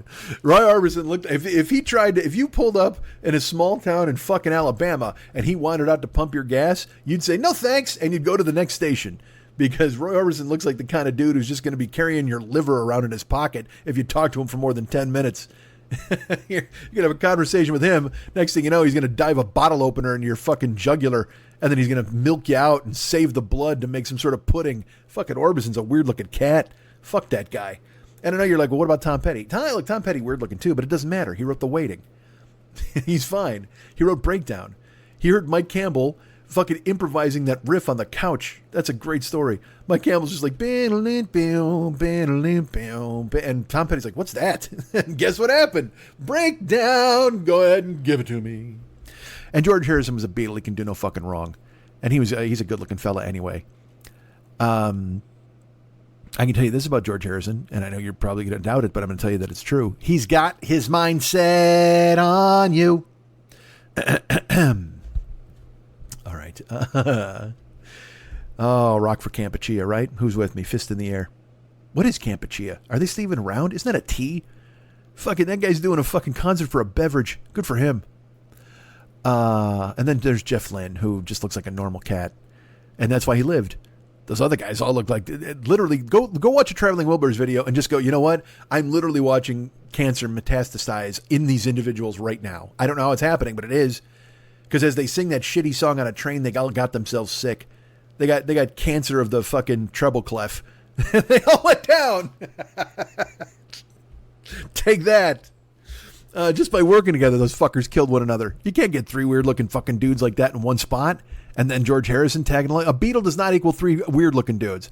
Jeff Lynne, I just said he's a normal-looking dude, but he's a weird-looking dude. Not weird-looking like fucking Petty and Orbison. Those fucking guys. Jesus. Again, Petty and Orbison looked like they should have been henchmen in a Jim Jarmusch movie. Just the two of them show up, and you're like, oh, things are fucked. Some sort of Henry Jaglom project. I don't know if I'm saying these names correctly. All right, see? This is what you get on Cameo. I talk about football. I talk about movies. I give you a shitty Orbison. Why not? Oh, and you ever had a shitty Orbison? Boy, oh boy. I knew a woman who used to sneeze after her shitty Orbison.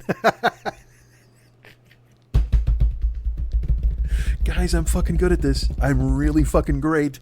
I can't wait for you to write me and tell me how bad I am at it because I made a mistake about some cartoon character. All right. I knew a woman who sneezed every time she had a shitty Orbison. God fucking damn it. You guys have no idea how lucky you are. Fuck. Cameo, book me. I'm out there. I'm in the ether. I'm ready to do these messages for you or your friends. Your pet. Let me talk to your bird. God damn it. Let me talk to your fucking bird. I'm the kind of guy who should talk to a bird. I'm the type of guy who says, you're the type of guy who says, I'm the type of guy who says, I'm the type of guy who says, why are you illin', B? And you're the type of guy who says, my lower back is killing me. That's who you are. Let me talk to your fucking bird. I would love to talk to a bird. Now, if I talk to a bird, I'm going to talk words. I can't talk to a fucking bird. It'll understand my words. See, that's the cool thing about birds. They understand our language. They understand all languages.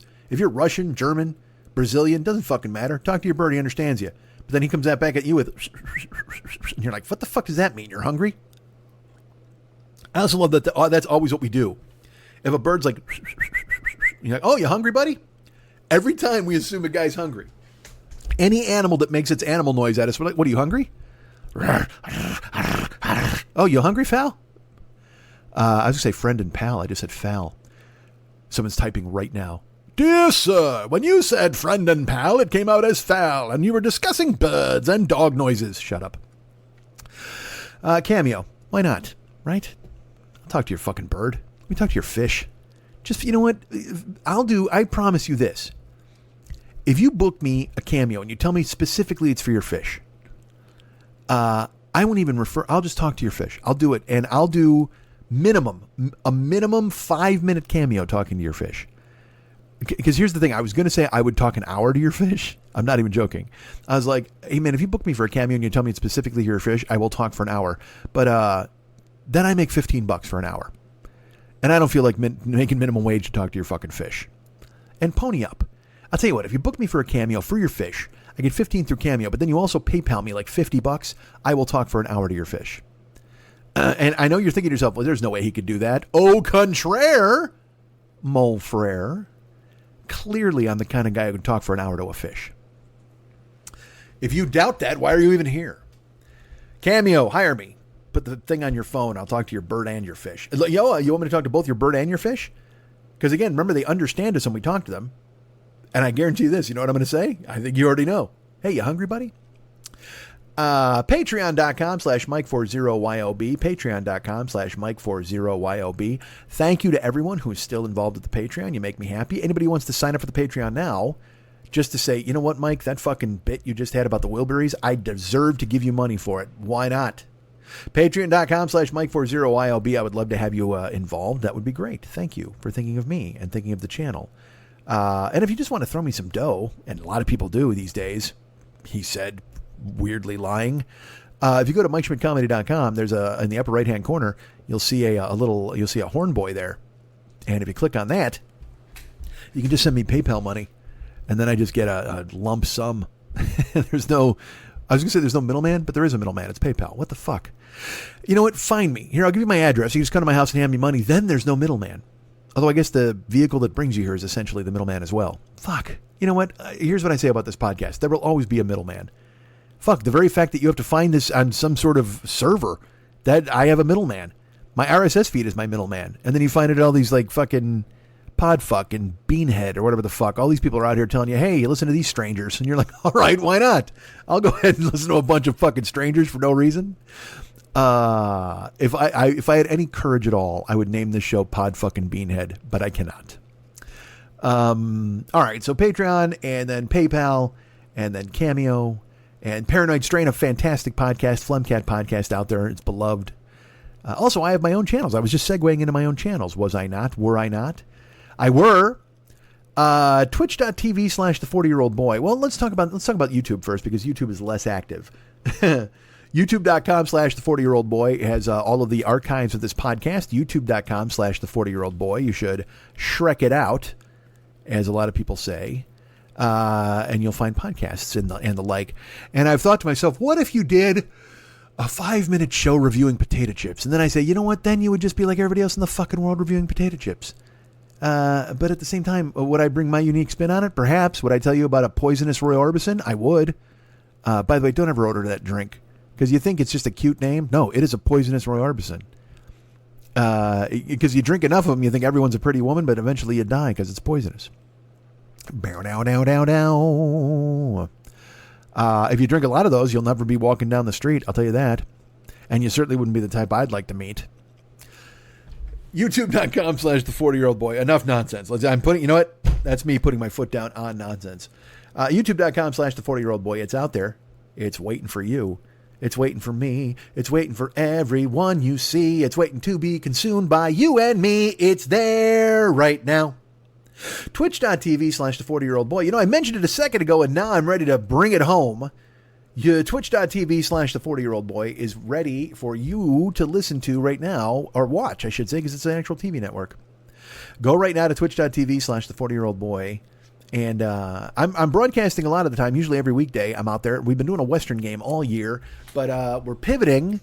We're pivoting to Spooktober pretty soon. In October, we'll be playing all scary games. It'll be totally fun. I might mix in some late night streams because I like being spooky. October's going to be fun. I've got plans. So go ahead and follow or subscribe, twitch.tv/the40-year-old-boy. You can subscribe with your Amazon Prime account and give me $5 of Jeff Bezos bucks. That would make me happy. But right now we're playing Red Dead Redemption 2. But if you go to the channel now, I'm not on now, although I might be. I don't know when you're listening to this fucking thing. I could be on live now. But even if I'm not, you go to the channel and there's a bunch of clips. First of all, there's all the streams from streams past, for the past like 3 months, I think they save. But then also there's a ton of clips from other streams that were fucking hilarious, where like I got surprised by a bear. Just the other day, I shot a coyote in the head, and he had a buddy with him. And that bullet passed through both of their heads cleanly. I killed 2 coyotes with 1 shot. And I'll say what I said in the video. They died as friends. I was very proud of it. I whistled a fucking bullet right through 2 coyote skulls. It was gorgeous. And the clip is available right now on the channel. It's also, I think, on the Westside 86 Jokers page. You can go ahead and check that out. So twitch.tv/the40-year-old-boy and youtube.com/the40-year-old-boy. Go ahead and subscribe to both of them, because again, the numbers at least make me look like a hitter. But twitch.tv/the40-year-old-boy, you can actively subscribe to, and there's a way to make some money off of it for me. And God knows, God only knows, I may not always love you. God only knows I need the cash. So go ahead and please hire me for things and subscribe to things. That'd be pretty cool. I'd appreciate it. Now get this. I actually have I have another plug to get into real quick. I did a podcast appearance. What? Well, yes, I did. And it just came out today. It is my great friend Pat Francis does the Rock Solid podcast. It is available right now in the iTunes store, again, wherever you find podcasts. And what we did is we did this the last time this happened a couple of years ago. Ozzy Osbourne, who you may know, who let's go fucking crazy. That's him. He just released a new album. And what happened is Pat and I, we went through it track by track. We were virgins. We were virgins to this album. Patient Number 9 is Ozzy's new album. And I sat with Pat and we listened to each track. Now, I will tell you this. We don't listen to the full thing of every track. You listen to about a minute of each track. And then we started to find the solos, whatever. Because there's a lot of guest stars, a lot of guest guitarists, a lot of things going on. And, we did the last album. So he's like, you want to do this? I said, sure. So I am on the newest Rock Solid. It's available now. It just came out today, which is also the Thursday I'm recording, the day this show comes out. You can check it out right now at perhaps rocksolid.com, I think. But either way, just search Rock Solid. If you Google Rock Solid Podcast, you're going to get an answer. But I believe it's in the iTunes podcast space. It's on Spotify. It's at Amazon. It's Podbean and Fuckneck. It's at everywhere you need to go and find places to get podcasts. And it's really, look, I like talking with Pat and we have a good time, and we do Ozzy, but then we kind of pivot off. It's a little bit like this show in that we don't really stay to a narrative. We just kind of have fun. And I really like that. And Pat, I you know me, I have a philosophy where I'm like, there doesn't really have to be a time limit. Cause other times I do a podcast, they fucking set an alarm clock. And they're like, once we get to 57 minutes, they start wrapping it up because they have to hit the post at an hour. And I respect everybody who runs the show their way. But as you know, my philosophy is this show is the only thing that's mine. So I'm going to talk till I'm done. And Pat kind of has that same philosophy. He'll interview rock stars and stuff, but then he'll have other shows where he does deep dives in music. And he's always indulgent or willing to indulge me when I'll say, pause it, stop it. And we'll have comments or jokes. It's just really, really fucking fun to do because Pat's great. He works so fucking hard. He's built this Rock Solid podcast into a bit of an empire, and I'm always happy when he asks me to be on it. So go check it out. Rock Solid Podcast. We review Ozzy Osbourne's new album, Patient Number 9, track by track. It is well worth the listen. The podcast, maybe not the album. Spoiler alert! Just go check it out. And now... I have to take it down a little bit here. I apologize, but I didn't want to. I wanted to do this in the beginning, but then I didn't, and I'm doing it now. And coming off of frivolity and silliness, it seems that I'm not giving this the weight it deserves, and for that I apologize. But please know what I'm about to talk about. This is very important to me. You guys have been very kind to me through the years. You're always funding me and funding my projects, and fuck, you bought me a car. You've done amazing things for me, and it makes me very happy. And yet, like it always seems, even with the plugs I just gave you, Patreon and everything, I'm kind of in your pocket a lot, and I hope I'm not perceived as that. I appreciate you supporting my work. And then we supported Lily's work. We took care of Lily. She funded her Kickstarter, Burlesque. neoburlesque.deck.com, neoburlesquedeck.com. It's funded. Thank you so much for stepping up for Lily and taking care of business. That was super cool. And again, you guys are always great. And I never wanted to, and even when we raised money 2 years ago for causes that mattered to us, and we gave money to certain Kickstarters for people who'd been shot or the George Floyd family and things like that, we did a Twitch stream that raised a bunch of money. It makes me very happy to know that you guys are always willing to help. And I hope I'm not abusing the privilege by asking you to help once again, especially coming off of funding Lily. You've all been very generous and very kind. But I have a friend named Tyler Smith.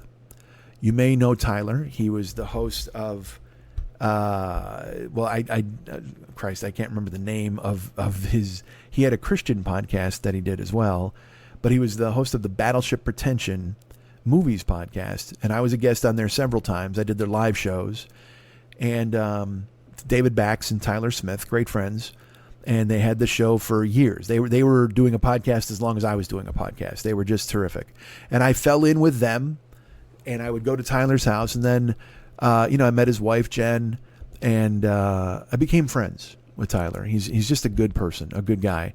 He just wrote me recently about Elvis. He's like, "Did you see Elvis yet?" I said, "I haven't seen it yet." He goes, "I want to hear from you what you think, because I know how you feel about him." He goes, "But I just saw it last night," and he goes, "I'm still kind of processing it." And so I just watched Elvis 2 weeks ago, and I couldn't wait to reach out to Tyler. And then I found out that Tyler has been befallen by a terrible circumstance. In the time I've known Tyler, he's again married to Jen, and then he's adopted 2 babies. He has a family. He works extremely hard on his podcast, his film reviews. He's just the best kind of person. And now he finds himself in one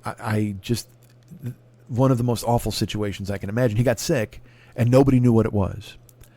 They weren't sure. He went into the hospital, and then he was in a coma, and then he was paralyzed, and no one. He's a young man. And again, with a family, and no one knew what had happened. And so I went to his page, and I found all this out, and it turned out the day I went and found out about this, they said he had West Nile virus, which there's no cure for West Nile virus. I don't know. I didn't do too much research on it, but I know he's in a terrible way. And he has a Kickstarter for his family, unfortunately, I guess I found out that they're talking about assisted living and transferring him to where he has to be cared for. I don't know. I don't know what the future holds, whether this is something he can recover from, whether he can come back. But he had a tracheotomy. I mean, he had every terrible thing you could possibly imagine. And even worse is his wife and kids they're terrified because they didn't know what was going on. To finally have an answer is good, but also it's not the answer you really wanted. You want to know that he's going to be okay. So, I haven't contacted Jen. I was never in their first orbit. I knew Tyler and then met Jen through Tyler, and I'd been there for a game night, and Tyler also was there for me a couple times. Like, he was a late night guy too. And when I would have, I had some issues, and in the middle of the night, we would go to a Denny's by his house, and we would just talk, and he would tell me what was going on in his life and his problems and his concerns, and I would do the same. We were both there for each other at times when we needed to be there for each other. And for me to find this out, it was devastating. But only in the fact that, it's my friend and it's a terrible thing, but his wife and kids, and he's young, and he was vibrant, and he was smart, and he was good. He is vibrant. He is smart. He is good, and he is in trouble. And he has a Kickstarter now. I threw some money at it, what I could. And I'm asking you if you can help my friend Tyler. Because this whole country is, Kickstarter and GoFundMe are, I'm sorry, it's not a Kickstarter. He has a GoFundMe. Jesus Christ, what do you mean a Kickstarter? Hey, let's kickstart my disease. Let's kickstart my recovery. He GoFundMe. These are the safety nets that are unfortunately in place in a silly country that doesn't allow people to have free medical care. And I'm not here to politically debate, and I don't want to hear about socialists and bullshit, whatever the fuck. My friend is sick, and he needs help, and right now his help is being obtained through the GoFundMe program. And I don't know. I don't really have. Should I say? I'll say. See, I don't know if there's a number here. Let me try to find it, because I was going to say I'll post it on my page, but that doesn't guarantee that you're going to go to my page. And some of you don't use Facebook, and I totally understand that. So let me take a look real quick, as I should have been much more prepared, because the reason I didn't do it was because in my brain I'm like, well, this is it's going to be one of those long, Z whatever the fuck. Let me take a look here. Here it is. So it's GoFundMe.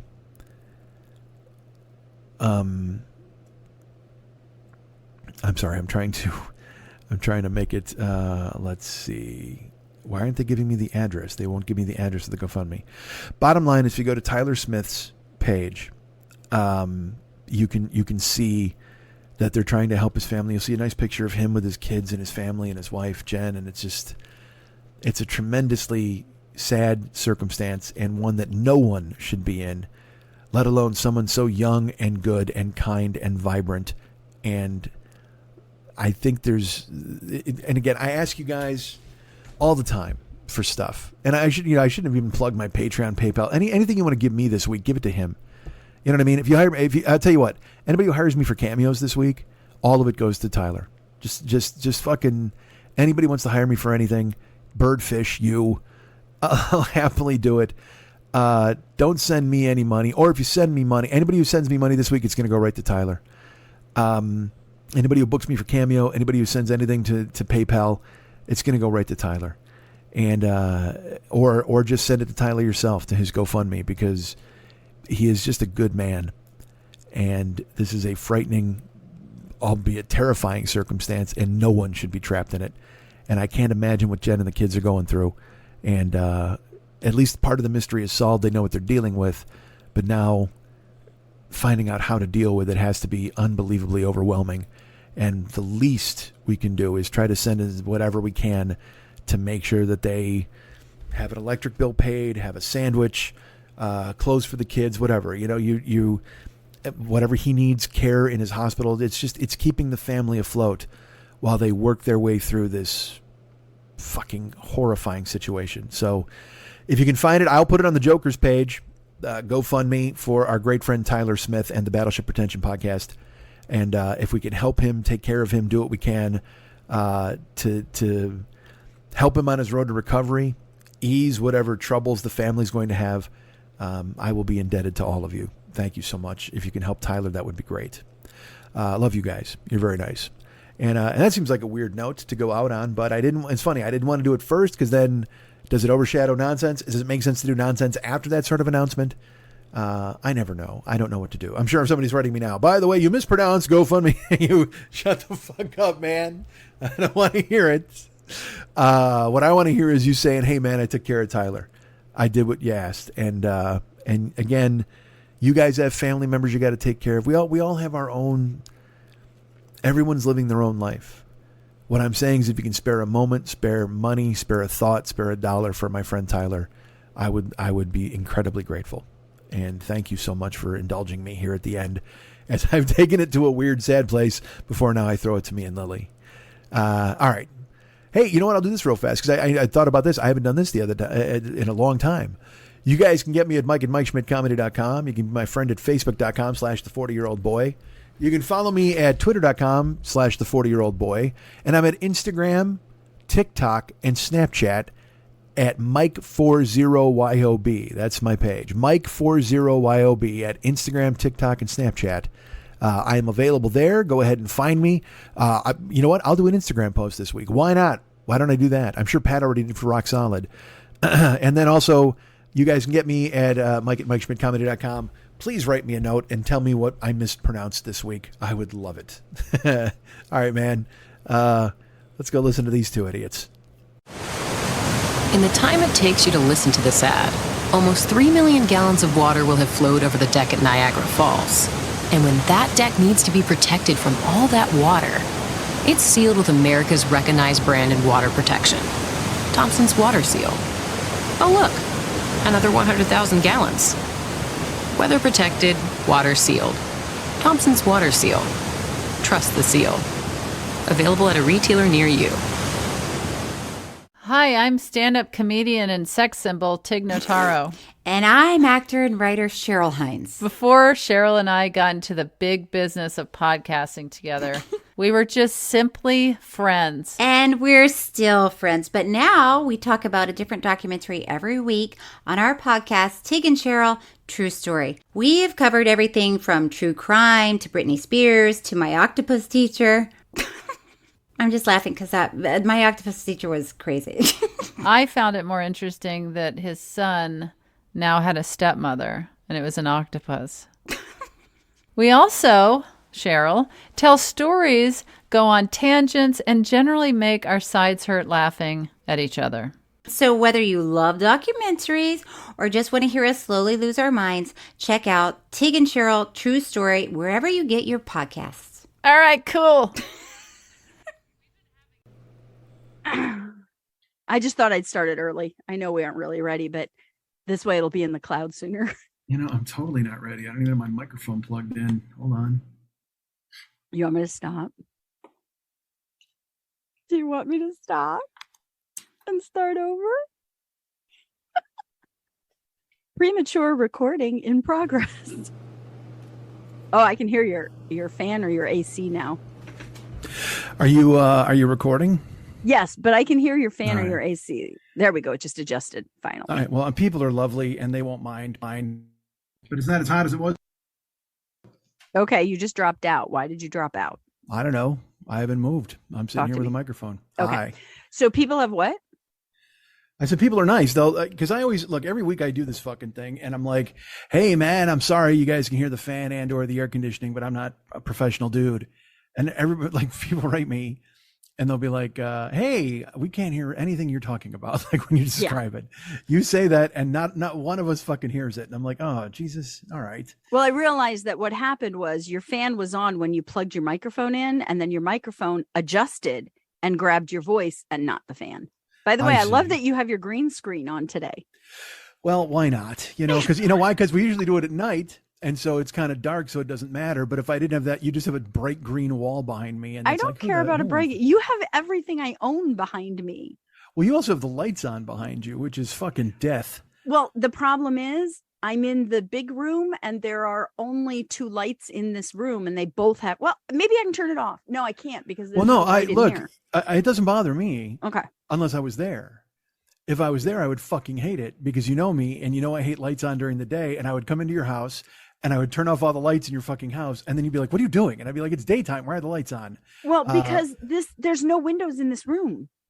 If I don't have a light on this room, it would be pitch black in here. Yes. This is so hilarious that we're talking about whatever. I'm cutting all this out. Nobody's going to hear any of this bullshit, which is fine. Because honestly, you started super soon. Like I haven't even. I'm a little groggy right now. I told you 2:30. It's now 2:38. We've started recording. We're on the clock. You got 2 hours max. We're on the clock. 2 hours max. Don't say no. We started earlier, so I could get more than 2 hours. That was the whole point. Like no, we started earlier, so I wouldn't be falling asleep during the second hour. Right. So now we got all the time in the world. I have like about 2 hours of sitting. That's it. Yeah, this sounds like a bad window. I think we open this window and we expand it into the universe. That's what we do. You have 2 hours or none. Which do you want? See, now this is why you left, because you started to do ultimatums and shit. And it's like, this is not the Lily Makes Orders show. This is the 40-year-old boy show. And people out there right now are like, oh boy, I hope I tune in and I hear Lily ordering Mike around and giving him arbitrary rules. Wouldn't that be great? No, there is no arbitrary rule. We have a 2-hour show for the most part. They want to hear me talk. They want to hear me expand. They want to hear me with no limits. Nobody wants to come here and think to themselves, I know when this is going to end. It could just float into the ether forever. That's what they want. I got to be honest, that line of thinking has hurt me in so many ways. You think? Because every week then I go to record and I'm like, oh man, an hour and 45 minutes, people are going to hate this. Like, you know what I mean? And I'm sure there's a lot of jibber jabber that probably didn't belong in the show that I wind up doing. Look, man, I love the sound of my own fucking voice. Hey, by the way, what's happening? My 40-year-old boy podcast. I guess we have started. Well, I didn't want to start, but I mean, what the fuck? We're talking, right? I'm all fucked up. You started me early and I don't know what to do. Like normally I would come to your house and we'd talk for like an hour and a half before we even recorded.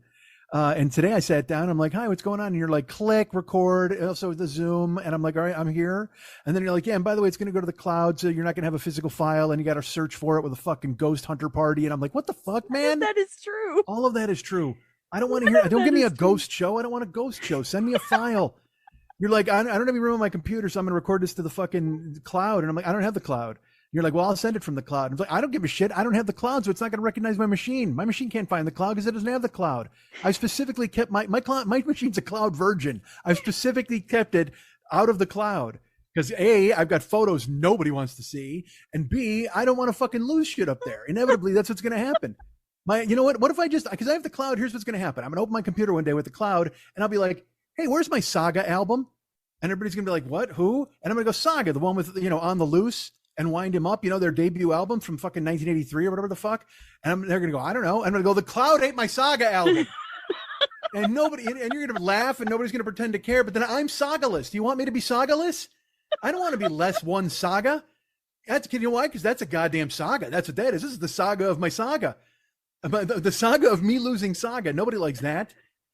And you know what? The song's called Wind 'Em Up, and I'm wound the fuck up right now because the cloud is going to steal my Saga album. Why did you do this to me? Just send me a fucking file. I'm going to send you a link to the file Nobody so you can download it.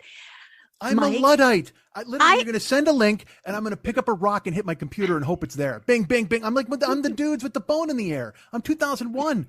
I'm dancing around an obelisk. I can't be given a link. Do you want to understand? You can try, but I'm a chimp. Okay. I'm sorry. Hold on. I just got real. I have to say this. My news thing came up, and it's from the New York Times. Said breaking news: R. Kelly, and all I saw was R. Kelly. So I thought he died. Like I literally thought he killed himself because what other news could there possibly be about R. Kelly at this point, right? Like, isn't he in jail? Like sandwiches? Like what could it possibly be? Why does the New York Times feel that I need to know about R. Kelly instantly? So you mentioned, yeah. So then I looked down and it said found guilty of sex crimes. And I'm like, look, man, you are abusing the term breaking news. There is no doubt. This is not breaking, and it is certainly not fucking news, man. That dude's been pissing on people for fucking 2 decades. You don't need to break into my computer screen with, hold the phone, Chuck. Bad news about R. Kelly. Oh, is there? Really? That's what the R stands for. Really? R. Kelly guilty of sex crimes. The R stands for really. Wow, that was breaking news they had to drop on me? I don't fucking think so. This fucking dude is playing. He's literally, the game in a carnival where you try to pitch a dime and get it to land on a plate? He had 6 women with mouths open. He tried to piss in all their mouths and get to catch like a dime. And that fucking guy's breaking news. I don't think so, man. That guy's fucking awful. Dude, he was the original like Ordell Robbie, like from in Jackie Brown when he had Sharonda. She's country as a chicken coop, and he just kept her in her house high watching TV. I don't think Ordell Robbie pissed on her or anything, but fucking that's what R. Kelly did. He kept women in cages. What the fuck, man? Do you remember we did a show about how much I loved Trapped in the Closet? That fucking 12 parts of soap opera thing he did where he found the midget came and he fought for Bridget and there was a guy under the sink and I don't remember that. Because we're in the closet. We hide in the closet. You don't remember that that opera thing he did? It was fucking amazing. And we loved it. Like, I watched it like millions of times. I bought the fucking DVD of the 15 piece. Well, see, you say, ooh, let's talk about this for just a second. Because when he first got pinched or whatever, when the documentary came out. Yeah. Now, again, I'm no fucking genius. I just happen to know there's a rock writer named Jim DeRogatis out of fucking Chicago. He'd been writing about it for like 10 years before it caught on. Like he was all over R. Kelly, fucking burying him. And they called him a racist. They called him all these fucking terrible things because he was going after one of Chicago's own artists. He was trying to bury a black man, all these different things they came after DeRogatis for. But he was dogged. He was not going to let the fucking story go. And then finally, the people who did the documentary found it, and then everybody else got involved. And then, of course, we've seen him. He's come to justice for the bad things he's done. We knew he was a bad fucking guy, but we're so used to no bad person ever getting punished and what a shock, by the way. They went and got the young black guy, and they punished him. I'm surprised that finally it was a young black dude that had his comeuppance. Wow, that's not very American. Anyway, it doesn't mean he shouldn't have been punished. He's a fucking monster. All right, but I'm just saying it's weird that he's the guy who got pinched, and meanwhile I got to watch all these fucking turkey necks in suits walking around talking about stealing the fucking election, and nobody gets fucking thrown anywhere, ever. Anyway, well, soon. See, no, well, I don't. And it all went down at a Hardee's. Oh my goodness. Dude, if you're rich, what are you eating at Hardee's for, by the way? Unless that was the only place to get Wi-Fi. That guy doesn't seem like he's got a lot of dough left. Guy's selling pillows to hillbillies. Good for you. And he's fucking rich. He's crazy rich. Because you can convince these fucking idiots to do anything. If you're like, hey, man, you know what? I need your help. Buy a bunch of pillows. They do. They buy all the fucking pillows. And they line their chicken coop with them or whatever the fuck. Jesus Christ, they line man. their chicken coop. I don't know what they do. They do something. It's not like believe me, it's not like they have some princess in the pea bed loaded up with fucking My Pillows. I have a question about pillows. All right, and maybe so you can answer this question. Look, if anybody can answer it, it's me. How many pillows does he sell to each of these people? Because that's the confusing part to me was you buy 2 pillows and then you buy 2 new ones for your spare bed. And then maybe you buy 2 more so that you can keep them up in case you spill Kool-Aid or oatmeal on your pillow and you want a fresh one. But outside of maybe 6 pillows for a household, how many pillows can he sell to one person? No, they view his pillow enterprise now as like a GoFundMe. Like they buy the pillows. It's like, it's like our friend Jeremy who funded your Kickstarter. And then when I don't need any of this stuff, but he's going to send them pillows anyway. And that's why I said they line their chicken coop because they're just buying. They're like, this is the dude who supports our guy. Let's go ahead and buy 1 billion pillows. And they do. And then there's some town like, fucking North Pillow, Nebraska, and they're fucking filled with pillows with everybody. They changed the name of the fucking town and then they put them on every guardrail because they don't want people to crash and make a problem with their truck. It's terrible.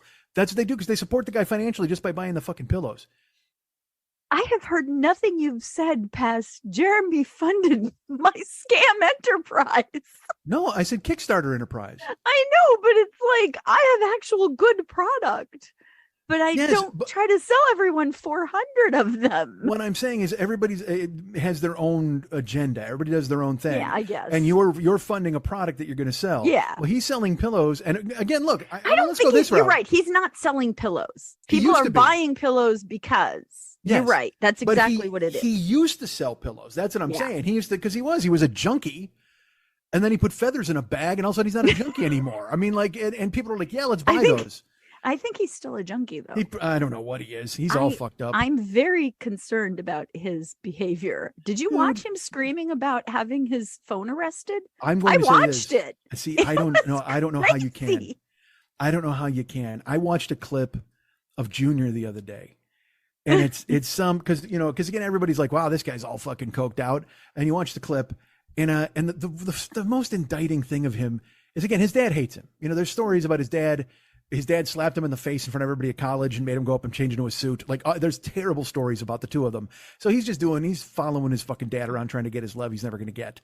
But then he's seen this. He thinks he's the heir apparent. Like he's going to serve the support. Once the fuckneck's in the grave and he's going to be the guy who takes over. So now he's actually trying to talk like him. And I don't mean like just phrase. I mean speak like him. Like I saw a clip and he's like Joe Biden, China. Like he talks like him. Like he's adapted his mannerisms and the way he speaks. And it's not like hereditary. Like I'm my father's son. It's like no, I'm Rich fucking Little, and I'm trying to do my best to make you somehow think of my old man when you see me sweating fucking coke here at my desk. Terrible. He's got a fucking, he's one of those dudes who's like, he bought a secret agent watch that opens up and it's got coke in it. So he takes a bump every once in a while. When rich people are fucking rich and low, they can do whatever the fuck they want. So he's got some nonsense like Pillow Idiot. Pillow Idiot. Like, all those fucking suits that guy wears, that they're lined with like meth. And when he sweats, it goes into his pores. It's like, what was the movie where the guy wore, it's like that. No, it's like that famous story of, there's a girl and she's really poor. It's a drag. She's so poor, but then she wanted to go to a dance. And finally a guy was like, hey man, would you totally go to this dance with me? And she's like, oh my God, I would, but I don't know if I'll have anything to wear. And she's like, the guy's like, come on, man, I really want to take you to this dance. And she's like, I can't miss this opportunity. I would love to go to the dance with you. She goes up to her mom and she goes like, Mom, I need to go to the dance, but I don't have anything nice to wear. She goes, well, let's go to the thrift shop. Let's see if I can do some work on their Glad rags. So they go to the thrift shop, right?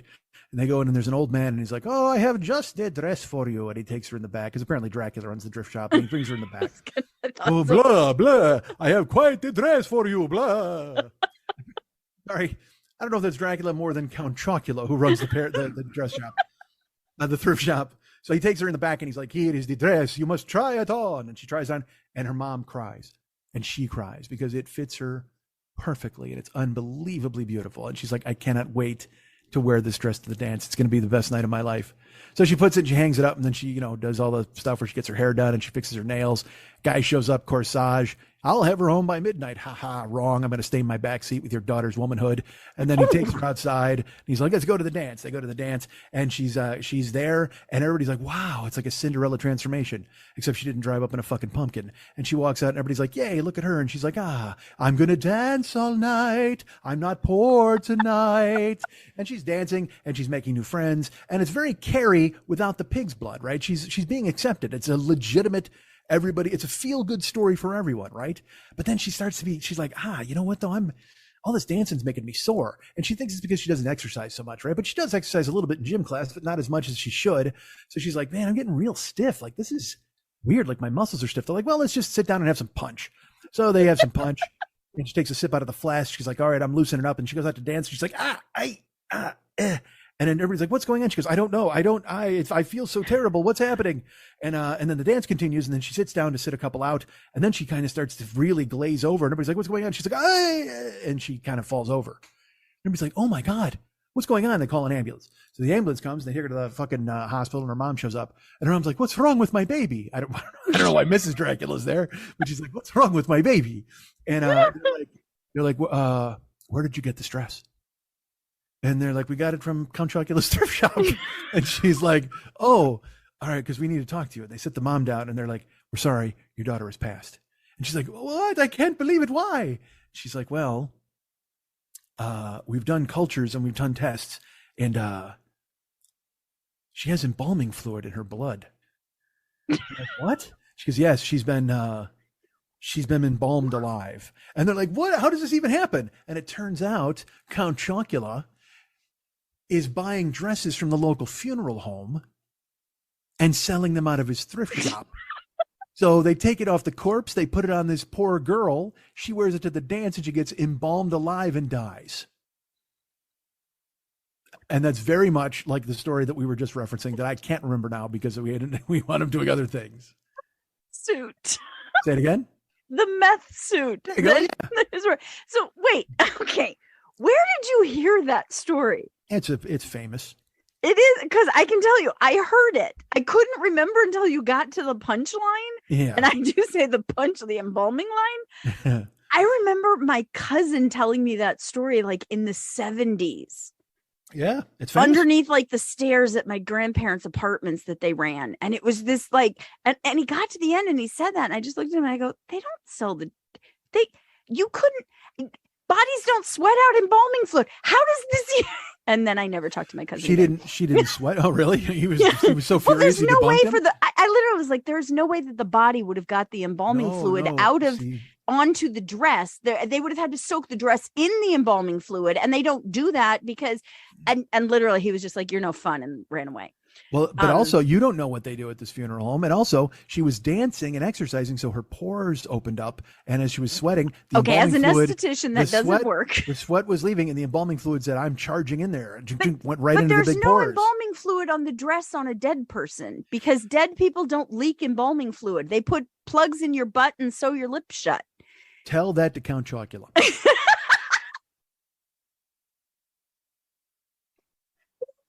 The story. I hate that your mic cuts out on your laugh.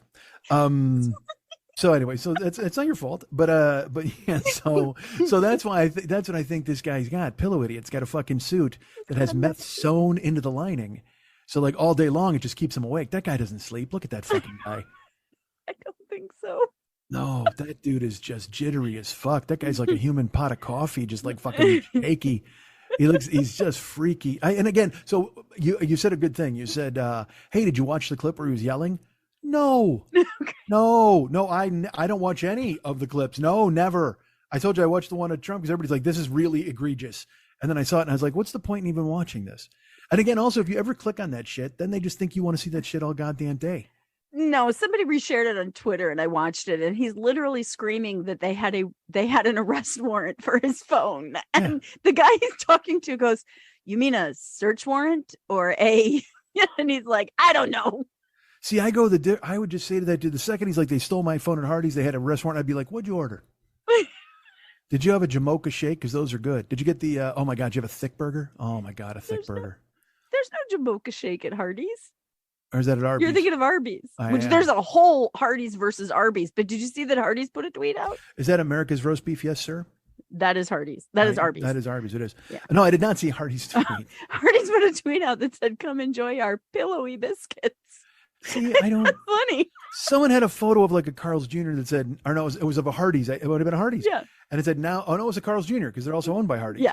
And it said now serving the pillow guy to the FBI. And I'm like, that one is funny too. No, it's not. None of that's funny ever. None of this is funny. It's terrible. But how do you survive without laughter? Because everybody now laughs at fucking everything. Like I told you that. My feeling on it is that, again, all right, let's talk about the Queen for a second. All right. Okay. All right, Queen Elizabeth. Look, and by the way, spoiler alert. We lost the Queen. What? Last week. Yes. I'm very sorry to tell you. Where'd they lose her? Queen Elizabeth. Well, I'll tell you what, they spent a week finding her. I'll tell you that. Jesus Christ. They went to they buried her in a coffin fit for a mouse. It was like, she's like the tiniest little queen I've ever seen in my life. All right. I can't, never mind. Like I'm seeing all these clips from England and look, everybody, there are people who are sad. And there are people who are absolutely not sad. And I understand both. There are some people that she's been a part of her life forever and they viewed her as special and they've always been told that she was special and all of these things. And that's fine. She's a monarch and good for her. But then there are the people who are like, oh, the chief colonizer is dead and she ruined India or whatever the fuck. And I'm like, yeah, I understand that too. I'm on board with all of it. Everybody's opinion is great. The thing that I didn't like, and again, this is very much 55-year-old me. Because when I was 25, I wouldn't have given a flying fuck. But I have to admit, and again, I have, you know me, I'm weary. All right. I'm fatigued by everybody having a bullhorn and shouting into the sky. I know this. Social media has beaten me to a pulp. But just when she died, it just, the avalanche of jokes came flying in from everybody. And I mean, and that's the thing, from amateurs, from pros, from fucking everybody. And like art, we've talked about artless snark is to me just such a crime. You know what I mean? If you got an angle or you got something funny or whatever, funny trumps everything. But if you're just saying the same fucking thing everybody else is, what's the point? Why would you even do that? What makes you feel special about that? And I have to admit, I was like, this woman is a mom. Like she was a mother. I know all of that sounds ridiculous. And I'm because again, BIPOC people or whatever the fuck, or, you know, someone who lived in Guam or whatever is like, yeah, I hate the fucking queen. She killed my cousin. It's like, I don't doubt it. Clearly. But when some guy from fucking Cincinnati is just like, anyway, how's the band? Anybody check on them? You know, just dumb shit like that. You're just like, what are you doing? You know, this, and because there are people who are genuinely sad about this. And it just seems like everybody wants to spike the fucking football in everybody's fucking face. And again, as I've said before, this is one of the challenges of my doing this show now, because I'm supposed to have hot takes and rip things to fucking pieces. I'm ripping the pillow guy. I know there are people with the pillow guy, whatever the fuck. Nobody likes the pillow guy. No, because I'll get a note. From someone going, you know, he's just fighting for what he believes in. If you understood, I'd just be like, oh, yes, okay, everybody's right. You know what I mean? No. It's that thing. I agree with you, but at the same time, it doesn't matter. I'm not gonna fucking Notre Dame leprechaun the shit out of everybody and get in a fighting stance with the whole world. It's silly. I don't know. So when the queen died, I was like, oh man, that's a bummer for her and her family and friends or whatever. Now look, I go the other way too. I saw some girl who literally has gone through and looked at the coffin 5 times. She's in England and it's a 5-mile queue and she's done it 5 separate times. And I'm like, are you hoping that the next one is the one where she comes alive and says hi and wreaks havoc? I mean, what are you seeing? It's again, no, I got news for you. It's from Hasbro. It's Dead Woman in Box. You're not going to change the game by seeing it over and over multiple times. And I understand it's a historical event and it's something people want to do because they're like, oh yeah. But I mean, man, if I'm waiting in line for 5 miles, you better give me a fucking yogurt at the end of it or something, right? I mean, they're just to see dead queen. I don't know. again, everybody has their thing. The thing that surprised me was that every news outlet is covering 24/7 Won't stop the Queen right now. Yeah. And it really bothers me because, as I said in a post to someone who was being an asshole to me, I said, we did fight a war about not having to give a fuck about the monarchy. I don't know if you remember that. There's a reason they don't rule us. So yeah, it's sad that her kids are now motherless, and it's sad that her dogs are now caretakerless, and it's sad that there are grandkids that will miss their Mima, but I don't care. I believe the term in England is Queen Maw. You know what? I'm pretty sure it's Queen Maw. Again, yes, it is historical. Yes, it is tragic, but there's floods everywhere right now. There's floods in our own country. We're about to have a strike on the trains. I mean, there's so much news that is important right now. Somebody got their phone taken at a Hardee's. I'm like, I don't care about the Queen. I don't. Well, I don't care about Hardee's phone idiot. I mean, well, that's like part of a conspiracy to take over our own government. Well, you talk about that is this train strike. I think Thomas is going to solve all that. He's going to meet with them and he's going to have a conversation because he's the level-headed one. He's certainly going to fix it. There's no at the final hour, they're going to bring him in. Or the other way is if they go on strike, they can just call in the Polar Express and they can call in Thomas, and then here we go. Everybody's fine. Get these beloved trains from history. I don't. And again, train strike. Because I will say this, dude. I saw inflation. I mean, I've been seeing it gradually. Like when I go to the store, like if you get a bag of chips, like, do you know a bag of Doritos is $6 now? Which is, again, so don't eat Doritos. I totally get it. But I was shocked because they used to be $3.79. Now they're $5.59. I'm like, whoa. But I had another one of those moments, come to Jesus moments regarding inflation. I haven't been to In-N-Out Burger in a year and a half. And the other night I was like, you know what? I want a fucking hamburger, and everything's closed but Jack in the Box. And there's only one person in the world. Oh, I'm sorry. There's two people in the world who think Jack in the Box is better than In-N-Out. I'm not one of them. But one of them is Mex, and one of them is Mex's son. They had them both in Arizona, and Mex told me, "You're crazy." He's like, "In-N-Out is terrible." Like he goes, "Jack in the Box is much better than In-N-Out." I'm like, "You're an insane person." That's comparing. I don't know. That's comparing two different types of grapes. In-N-Out, Jack in the Box is whatever. It's just dumb. It's dumb. Why would you even say that Jack in the Box is better than In-N-Out Burger? I don't understand it. You should be punched. Or so, you know what? You should get doubled. That's what I say. But he said he and his son, he and my godson both agreed. And I'm just like, well, you're his dad. Of course he's going to agree with you. Whatever. I said, let me talk to him. And there's better burgers anyway, whatever. So, but the point is I went to In-N-Out. So I was like hungry and I'm like, I'll go to In-N-Out. Even I shouldn't at 11:30 at night, but I went and, dude, last time I went to In-N-Out Burger, you know how much a double was? No. $3.65. Which was even a raise from the $2.99 it had been the last time I had. And that's there. Just the burger. Double. Yep. Okay. Just a double burger, double cheese, double meat. Was $3.65 about a year ago. $5.05 now. That's like a 25% markup in a year. And I'm trying to think of what the supply chain isn't bringing to them, like secret sauce. Like I don't even know. Do you really want to delve into this? I don't want to, because you're going to have answers, and nobody wants fucking answers. Yeah, okay. Put on your grad hat and tell us. Go ahead, get a pointer out, go Goodwill hunting the shit out of it, and tell me what's going on. Well, people are very upset that food is not being included when we talk about inflation, and that's because food is affected by many different things.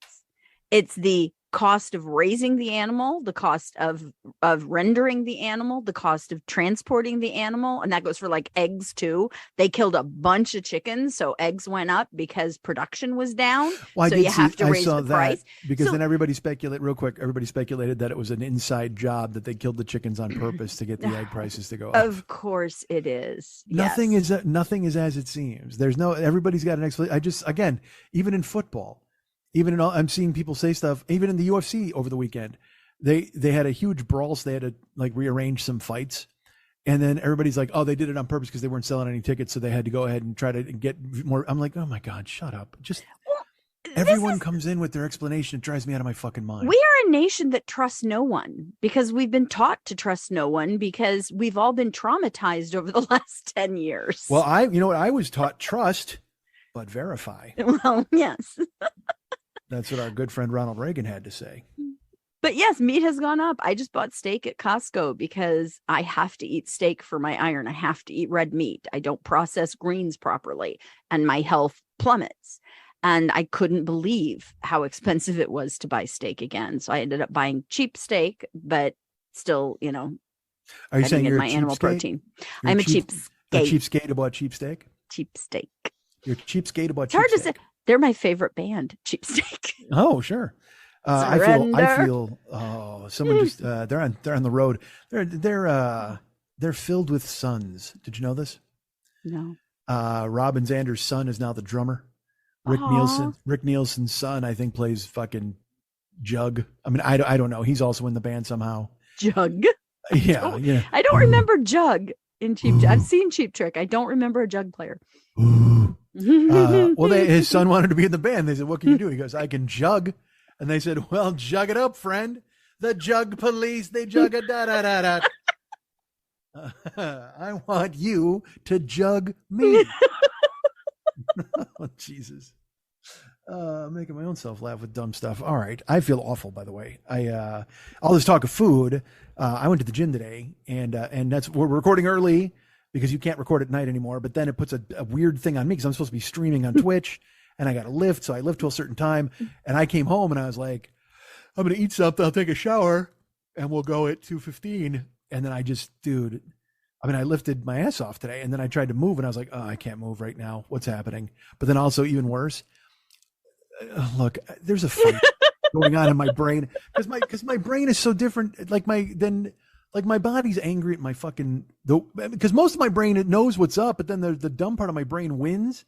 And then my body loses. That's the thing. That's the problem. So I was starving after the gym and I was like, why, again, I could come home and make eggs. That'd be totally fine. But instead I had to go get gasoline because you want to talk about prices going up. So I went to, there's a gas station up on Hazeltine and fucking past Victory, Sherman Way, maybe. I used to go to all the time because it's literally 40 cents cheaper. You know what I mean? Which is worth it. So it's you're saving $5. So I'll go up there, but I told this story right in the middle of the night when I went up there and they tried to fucking bamboozle me. No. Did I tell this story? Oh, I'll fucking tell you. Were bamboozled at a gas station? An attempt. An attempt was made at bamboozling me. Yeah, you don't get over on me. So I went there in the middle of the night because I had to take Lenny to the airport. And so I again, there's gas stations everywhere, but I drive past 7 gas stations to get to this one to save money. So, and everybody's like, well, you're just spending the money on the gas to go ahead and get to the cheap gas station. Fuck off. I'm not. But I go there and I pulled in and I pulled into one pump and I went to put my card in and it didn't work. It wouldn't work. And so I was like, what the fuck? And there was a guy there delivering gas with the truck where he's got the big hose in the ground. I go, hey, did these not work while you're doing this? He goes, no, man, go ahead. I said, okay, great. So then I pulled up to another pump and also it didn't work. I said, all right, this doesn't make any fucking sense because you're open, right? So I go up to the guy at the window who's hiding in the little shed. And I'm like, hey, are you not working? He goes, oh, no, we're working. I go, well, I just tried 2 that didn't work. He goes, oh, well, you should try that one. And he points at a pump. And there's a pump that has a shell over the payment thing. And it has so you have to insert your card into this weird, it's not a gas, it's a gas pump, but it's like wearing a vest. It's the weirdest thing I've ever seen. And I looked at it and I go, they're just going to clone my card. I didn't know if these guys work here. I don't know what the fuck is going on. Cause again, because also where I drove to, not the best area. You know what I mean? There's family of homeless people grilling, you know what I mean? At 1 a.m, that kind of place. So I look and I pulled up to it and I looked. And I go, I'm not fucking doing this. This is ridiculous. So I did. I pulled away. They could not bamboozle me. I drove off into the night. And I'm sure they were just like, God damn it. They were furious. But then I drove up the street and then I found a place that was 3 cents cheaper. And it was like a shell. And I was like, this is perfect. So I pulled in. I gassed up. It was awesome. So now I try to go up there to those streets to go find a gas place. And I went today And that the original place that tried to bamboozle me is being turned into an Arco. So it was all roped off. Ooh. And then I drove to the other shell and it was also roped off with like a yellow tape. It said the store is open, but the gas pumps weren't. So then I drove up to Van Nuys Boulevard where I know there's a Sinclair and then there's a United Oil. Both of them were closed. All the other gas stations were open, but the 4 cheap gas stations that I used to go to, were all shut down with like yellow tape. And I was like, I don't know what the fuck is going on. Is it so again, like you just said, we're taught not to trust anybody. I don't know if Big Gas got involved and shut down Sinclair and these fucking idiots. I have no clue, but I was furious about it. It was all because you didn't shop at the first place and let them clone their cards so that they could make money to stay open. Could be it. That could be it. So Did you report that cloning? Fuck no. What am I, a snitch? I don't want stitches. Jesus, didn't have you heard? There's a rhyme, a very, very well-known rhyme about that sort of thing. And I'm not about to wind up getting any stitches, ma'am. How dare you put me on the fucking front lines? I'm going to get fucking cut. You want that to happen? You want that to happen? You want me to be bleeding all over the goddamn place? Somebody Zorro's the shit out of me because I fucking narked? I'm not a narc. Because you know what? I'm smart. I got out of there before they could clone my card, so they knew I was a wise guy like them. Some other guy comes in, he's like, okie doke, duh. They take his Wisconsin card, they clone it, he's dead. They steal all his money. The end. No, the end. They knew I was on par with them. I smarted them. They may have come out and shaken their fist like, but then they respected me in silence. They were like, you know what? Try to get over on him. He was not falling for the okie doke. No stitches for him. Drove off into the night. That's right. I saved 2 extra cents a gallon. But today, when I said everything was locked down, so I was pissed. So I had to go to, unfortunately, a 7-Eleven to get gas. Oof. No kidding. $5.19 for gas today. Which, you know what I also fucking hate? And look, I get it. These motherfuckers with all this sneaky bullshit, dude, because it's like, it said it was 509, $5.19 cash, or no, 509 cash, $5.19. So you literally have to pay an extra $2 for the privilege of using, because it's the credit card fee or whatever the fuck. Dude, fuck this world. Why did everybody find a way around the bullshit? You know what I mean? You pay the fucking tax. I think I told it on here when I tried to order a Pizza Hut pizza fucking 4 months ago. And it came up and it was more than it was supposed to be. I was like, what the fuck? And there's an asterisk. I'm like, oh man, anytime Pizza Hut is using punctuation, that is not good for anybody. I don't want to go to Pizza Hut and see a fucking dangling participle. I just want to get a pizza, motherfucker. I don't want to deal with your gerunds. Now there's a fucking asterisk, and so I look at the asterisk, and of course down in the tiniest print imaginable, where you got to squint twice. You got to do like a cartoon and pull your eyes out like Beetlejuice and run them across the screen. It says a $2 fee has been added to offset the cost of doing business in California. Well, then get the fuck out of California. Go sell pizzas in fucking Nebraska, you jagoffs. Like, who do you think you are? And so I bailed. I was like, fuck you, man. That's right. I told them that. I don't need your pan pizza. I'll go elsewhere for my fucking horrible sustenance. And I did that today, by the way. So I got out of the gym and I was looking for gasoline and I was starving, right? There's a restaurant. I don't know if I talked about this too. There's a restaurant called Mom's House. I went with Lenny. Lenny and I went. It's on Hazeltine and fucking Victory, possibly. I'm giving away a lot about where I live. And everybody knows where you live. I know, they kind of do, really. So Lenny and I went there for lunch 3 months ago, as you know, and he picked the vegetarian joint. And I was like, fuck you. And then he finally picked Mom's House. I'm like, all right, good. So he picked Mom's House and we go, and it's a soul food joint, right? And they have like voodoo chicken, voodoo wings, and they have fried chicken, fried ribs, fucking shrimp and grits, gumbo, the whole deal. So Lenny and I, here's how stupid we are. We go there to these places. He's like, I'll buy you lunch. And I'm like, okay. And then lunch costs $80. Lunch should never cost $80. No. Unless you're at the Russian tea room. There's no way lunch should ever cost you $80 fucking dollars. Buying it for the office? For 2 guys. Yeah, maybe. No. Yeah, you're catering something. But what we do is I'm like, because again, I do this, like at the Okonomiyaki truck, when I talked about that, I was like, if I was going to go there, I'd go there. But like, I went to a place called Sogo Roll Bar, I went to a Dodger game, and I was like, but the sushi place was right by the Dodgers. So I was like, I'll go early. I'll get the sushi rolls. And I'd been This is what I say, that my head is at war with my body. This Sogo roll bar, I'd heard good things. Sushi, it's all hand rolls. It's a hand roll only joint. Okay. So I'm like, all right, I'm in on that. So I go to this place and I'm like, well, it's over here by Dodger Stadium. It's kind of in Echo Park, Elysian Park, like, all over there. So I'm like, all right, well, I'm never going to be here again. I should buy all of these. So I fucking did. I ordered, because they had a deal where it was like four rolls for whatever amount, and that only left 3 other rolls to try. So I was like, all right, well, just give me 3 other rolls too. I bought like fucking 8 hand rolls, whatever. It was fucking so stupid. So now I'm in my car. Killing time to go to the Dodger game. It's 100 degrees, and I'm eating raw fish. Just sitting there. Oh, it's a delight. Oh, this is so good. Got the air conditioning blasting. And I'm like, what a monster you are. What a horrible fucking person. And I'm eating, and I mowed through 3. Now I took a bite of all of them, because just in case, if something happens to me, I want to make sure I taste it. I bought them. I'm buying all of them. If I get carjacked, if somebody fucking runs into me, a truck rear ends me. So I bit all of them, right? And now I got it's just a hand roll shrapnel. Everything's been bitten. Nobody wants any more of it.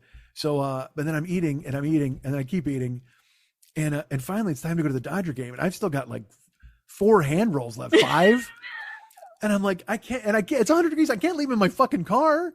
You know what I mean? And so I'm like, all right, I'm gonna gamble and try to take them into the fucking park. We'll see if they make me toss them. I'll just stand there and wolf them at the metal detector. I don't know. We'll see. And I'm sure. And believe me, if you eat hand rolls, eight hand rolls, the mercury in that fish is going to set off the metal detector. There's no doubt. I'm clearly going to get tackled. This is all Breaking Bad. So I walk up to the stadium, and they didn't even look in the bag, man. I got them in. I smuggled them right in, and I ate fucking hand rolls while I watched the Dodgers, which is awesome. There's nothing, dude. That is so luxurious. I've had sushi at the ballpark, like in San Diego and in LA. And it's only, they'll be like, there's sushi at the ballpark. It's just that Ralph sushi that you get. You know what I mean? It's nothing fancy. It's just fucking regular, there's no fucking eel or anything like that. It's just fucking California rolls and shit. But people always act like it's some amazing fucking revelation. But it is pretty goddamn fun to be eating sushi at the ballpark. Don't understand it at all. Oh, it's so good. It was the original lyrics in the song. Take me out to the ball game, grab me a plate of raw fish. It was very difficult for him to find a rhyme. So I did that with the handle. So the same thing happened. So Lenny and I went to that mom's house, right? And we bought gumbo fries, because Lenny's as bad as me. All right, Lenny's just like, yeah, give me the gumbo fries, give me this, give me that. I got dude. They had smothered pork chops. They had two of the things that I love so. Well, they had 3 of the things actually that if I see them on a menu, forget it. Like usually when I go out to a fancy schmancy, like a really good place, I'm going to be choosing between the short ribs and the pork belly. I understand there's steaks, there's everything else, but short ribs and pork belly are though, that is where it's fucking at, man. That is perfect. So I went there, and they didn't have short ribs and pork belly, but they did have a smothered pork chop with Southern gravy. And then they also had fucking braised oxtails, which are so fucking good. So I couldn't decide, but then I saw the oxtails were $25 and the pork chop was $14. Guess what I got? So I got the pork chop, and it came with 2 sides. And you know what? And so this is the third part of the holy trinity of what I will get at a restaurant, dudes. Well, you've been to Roscoe's, right? Yeah. Oh, rice and gravy. Oh my God. It's rice and gravy. You shouldn't even be able to eat with your mouth. You should have to cut open your chest and just lay it right on your heart. Just like, because I used to say my heart has a thin candy shell. Well, you could also kind of put just piles of fucking rice and gravy on there as well to keep it safe. Because rice and gravy it's truly one of my favorite things to eat in the world. Not even in a soul food, whatever. Rice and gravy is so good. And they brought the plate out, and we got so much food. It was $85. It was ridiculous. So, and we had voodoo wings. So it's like dry wings and a dry rub, but it was this special voodoo rub they have. Dude, it was amazing. And the wings were huge. They were like fucking turkey wings. They were so big, like fucking monstrous, right? So then like 2 weeks later, I was like, oh man, I'm going to go back to that mom's house. So I called and I made an order for my own self, and I ordered some gumbo and I ordered some voodoo wings, and I got the chicken home. Dude, I don't know I was like, did you guys change owners? Like I got the stuff to my house. It looked like Fisher Price chicken. It was like so fucking small, man. Like it was really, really tiny. I even took a picture of it. Lenny's on a boat. I took a picture of it. I go, what the fuck is this? And he's like, I don't know, dude. And I'm like, well, they fucking buried me in bad chicken, which is how I want to be buried. I'm not going to lie to you. If you can't bury me in rice and gravy, please bury me in bad chicken. And look, was it still good? Yes, but it was totally shrimpy. And I was not happy about it. So I thought today, I was like, well, maybe I'll go to mom's house and get something. I'm hungry. I was like, the last time it was shrimpy. And I said, nah. So I was out running because that was in the same neighborhood as my gas stations. And then I'm driving, and then I got to go up Van Nuys, then I go to that 7-Eleven. And then I stopped at, this is so terrible. This is my day. I went to Dino's Peruvian Cuisine. What? That's what I mean. I don't want a McDonald's hamburger. If I'm going to eat something, I'm like, hey, what do you got that was made in Germany? I'm going to fucking eat it. And in Peru, any of these places, I will try that food. I've driven by that place and just kept driving. Dude, no. Well, I had heard great things about it. That was the deal. I had heard previously about really, because there's also another. Oh no, this was Chio's Peruvian Cuisine, because I've also heard of Dino's. There's Dino's Peru. Well, it's on Van Nuys. You might have driven by it, because Dino's Peruvian Cuisine is down on the west side, and they got chicken. And here's what they do. Oh, dude, they make your French fries like a pile of French fries, and then they put the chicken.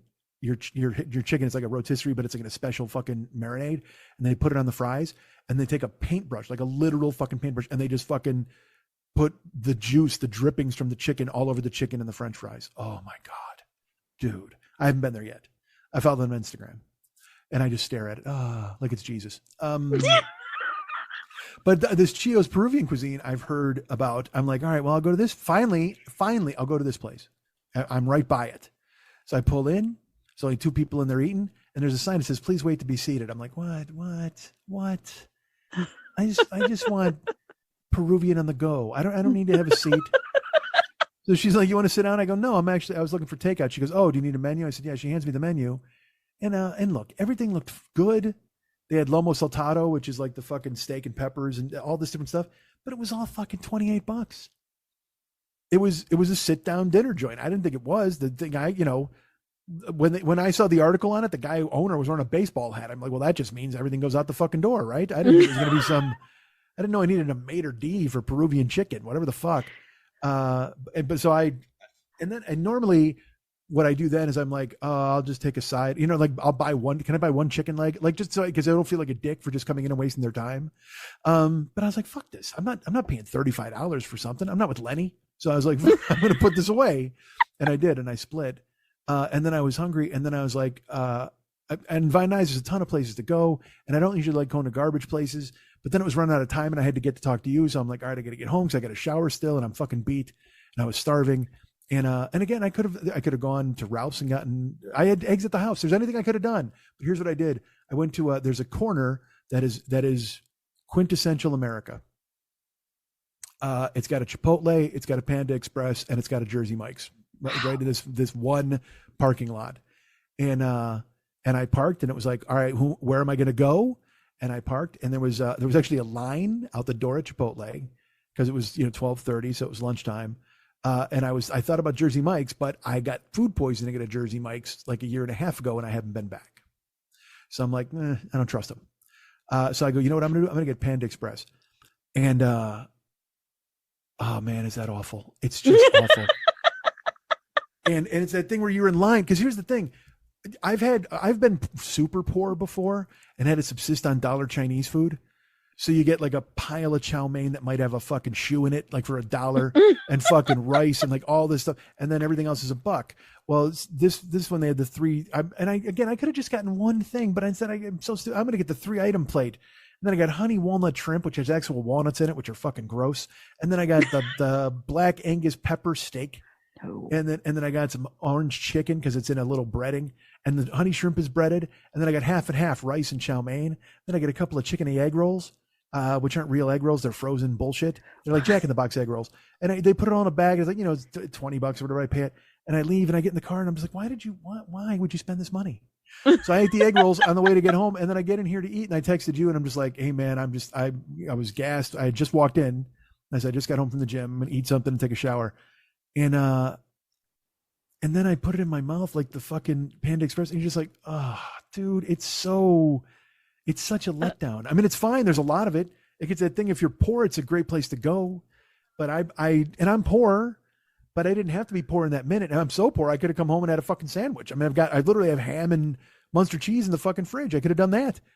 But I've had sandwiches. I had a sandwich the last couple of days. So I'm like, all right, well, I'll get something hot, something heated up. And instead, I went for the garbage. The pie, just their, because their chow mein is just, it's not the noodles. That's, you know what they are? It's just glue. Remember when you just put paste on your arm and you roll it off? That's what the fucking noodles are for their chow mein. There's nothing healthy at a Panda Express. Nothing at all. They should serve Panda because it would be much healthier than the stuff that they're doling out, for fuck's sake. And I mean, I didn't help matters by buying the fucking greasy noodles and the fried rice and the breaded shrimp and the breaded chicken and the egg roll that's all crunchy and crispy and greasy. And I'm like, Jesus. So I lifted today, took a fucking hot shower, but I feel fucking awful because I just got a Chinese fist in the middle of my fucking stomach. It's fucking horrifying. Ugh. Yeah, it's consistent, but it's not good. No. Because we do it every now and then I always regret it afterwards. Dude. And it's funny because there are Chinese places by my house that I like. There's a place that has chili oil fried rice, which is real good. There's a place that got soup dumplings. There's another place that's got, old school fried rice with a ton of soy sauce. You can put some cashews and peanuts in it. Dude, it's just fucking, and it's bad for you. Oh, it's bad for you. But you're just like, you know what? This is fucking delightful. Yeah. But also, it's like $45 for just fried rice and then shrimp and lobster sauce. So I mean, I'm like, this place, I'm like, I get 5 different things for $20. This is fucking awesome. But then you realize it's like, oh yeah, because it was in a dumpster overnight. Fuck. No wonder it's fucking $5. No, not at all. It's fucking terrible. So I feel just awful right now. So there you go. Sorry. Well, sure you are. Why would you be? I am. It sucks. How are you? How am I? I'm okay. All right. Wait a minute. My default microphone has changed to built-in microphone. Your microphone just switched. Why? I don't know. How do I change that? You should go change your microphone. Okay, let's do, hold on. There we go. Same as system? Is it that? How's this? Is this better? No. What just go back in and change your microphone. I'm trying. That's what I'm saying. I'm hitting buttons and it's not changing. When you're down on the bottom where your microphone is and you click on that and you click on audio settings. Okay. Or select a microphone. Which option do you have? Because you're on a Mac, right? Yeah, but it's giving me built-in microphone, same as system, or me and Mex, which so I've chosen me and Mex, but I don't know if that's what's so your microphone disconnected. You may have to restart your system. Well, can you hear me better now? Because all of a sudden now there's like a green line. There wasn't a green line a second ago. You sound like a little echoey. You don't sound as vibrant as you were. Lean forward and talk to me. Hi, this is Mike. This is fucked. And now you got a little bit of an echo. Over. We don't have to start over. This is hilarious. No, we bullshit. Don't. No, I have to. I'm not going to fucking make people listen to garbage. That's fucking terrible. What did I do? I fucked up. I yelled in the microphone or whatever the fuck I did. Your microphone disconnected because technology happens. The whole show isn't ruined because technology happened. Actually. No, it's not. This is the shit I fucking hate. It's like I don't touch anything. I don't do anything. Okay. Just a fucking. Take 2 seconds and breathe. Go back to the microphone. What is the microphone listed that you normally use? I don't know. I just talk. I plug in the microphone. You said it works. And okay, unplug your microphone back in. All right. How about that? Okay. Now click on the arrow up. Click on the arrow up. And what do your microphones say? It says built-in. Or no, it says, there it is. It's up. So talk. It's there now. And it's beautiful. It's fixed. Ta-da! Thank you. Yeah, but now I got to fucking edit all that shit out. No, you don't. Nobody cares. Well, all right, but you know what? Now you've encapsulated. Why the fuck am I even talking then? You're absolutely right. No. Nobody cares that there's a minor technical problem. Nothing went wrong with the show other than the audio was. No, so now if I put this out and it's like I don't fucking change it, then it's like then I don't care and it's like fucking ridiculous and people are gonna be like, why do I listen to this? You're confusing caring with judgment. Nobody is going to judge you because there was a quick technical problem that happened and is now corrected. But they should judge it. It's so amateur night to have that kind of fucking shit happen, and then to not take it out is even weirder. Like, why wouldn't I fucking take it out? Amateur night is not planning and buying a good microphone. I have a good microphone. Yes, all of a sudden, it just fucking stopped. You had a technical glitch in the middle of the fucking show. So what? Well, nobody's hearing this anyway because the second a fucking glitch happened, they turned it off. No, they didn't. No, they didn't. Look, I did live radio for years, and shit like this would happen, and people just go, "Oh, okay." Now your concern is this is recorded forever, and you think people are going to judge you because your microphone dropped. Yeah, I would. Should we have a therapy session about that? No, we should just fucking throw this in the sea. I mean, we're not throwing it in the sea. We have an hour of really great show. Yeah, no, that's not true. Because now I think about it, it's me talking about lunch. Who the fuck wants to hear that? Bury me and chicken is the goddamn funniest thing. You see, you'll say this, and because again, it's nonsense. It's just an hour of nonsense and talking in circles. We're doing entertainment that is live and spectacular. No, you are like, you always feel like there's somebody somewhere that does it better or knows more than you. And that is bullshit. Always. You're really, yes, but there are people who don't know as much as you. Yeah, but I don't want to be mid. Who the fuck wants to be mid? You're not. Everybody's mid. Nah, fuck that. It's like, what's mid is having your microphone fucking die in the middle of the goddamn show, and then you fucking have to figure it out on the air. So now it's fucking foolish. And people are going to be like, why did I even listen to this fucking garbage? I don't even know. They aren't. Right now, they're all laughing that we're arguing about this. No, they're not. No. First of all, they stopped listening when the microphone email you about this. People will email you and say, I don't give a fuck that your microphone fell out. That is life. And you talk about life, and that is what you do. And the problem is fixed. I don't need you to be John Bender with the screws fall out. The world's an imperfect place. I don't need you to give that to me. That's not going to happen. I don't think that's what I said at all. You just did. You said people are going to write and go, hey, man, microphones go out, but we still like your show. And also, I don't need the attaboy. It's funny because we fixed it and we've moved on. They won't. Funny is a word. That's such a strong word. They won't. They'll be just like, oh, well, that we tolerated that. That fucking word. That happened.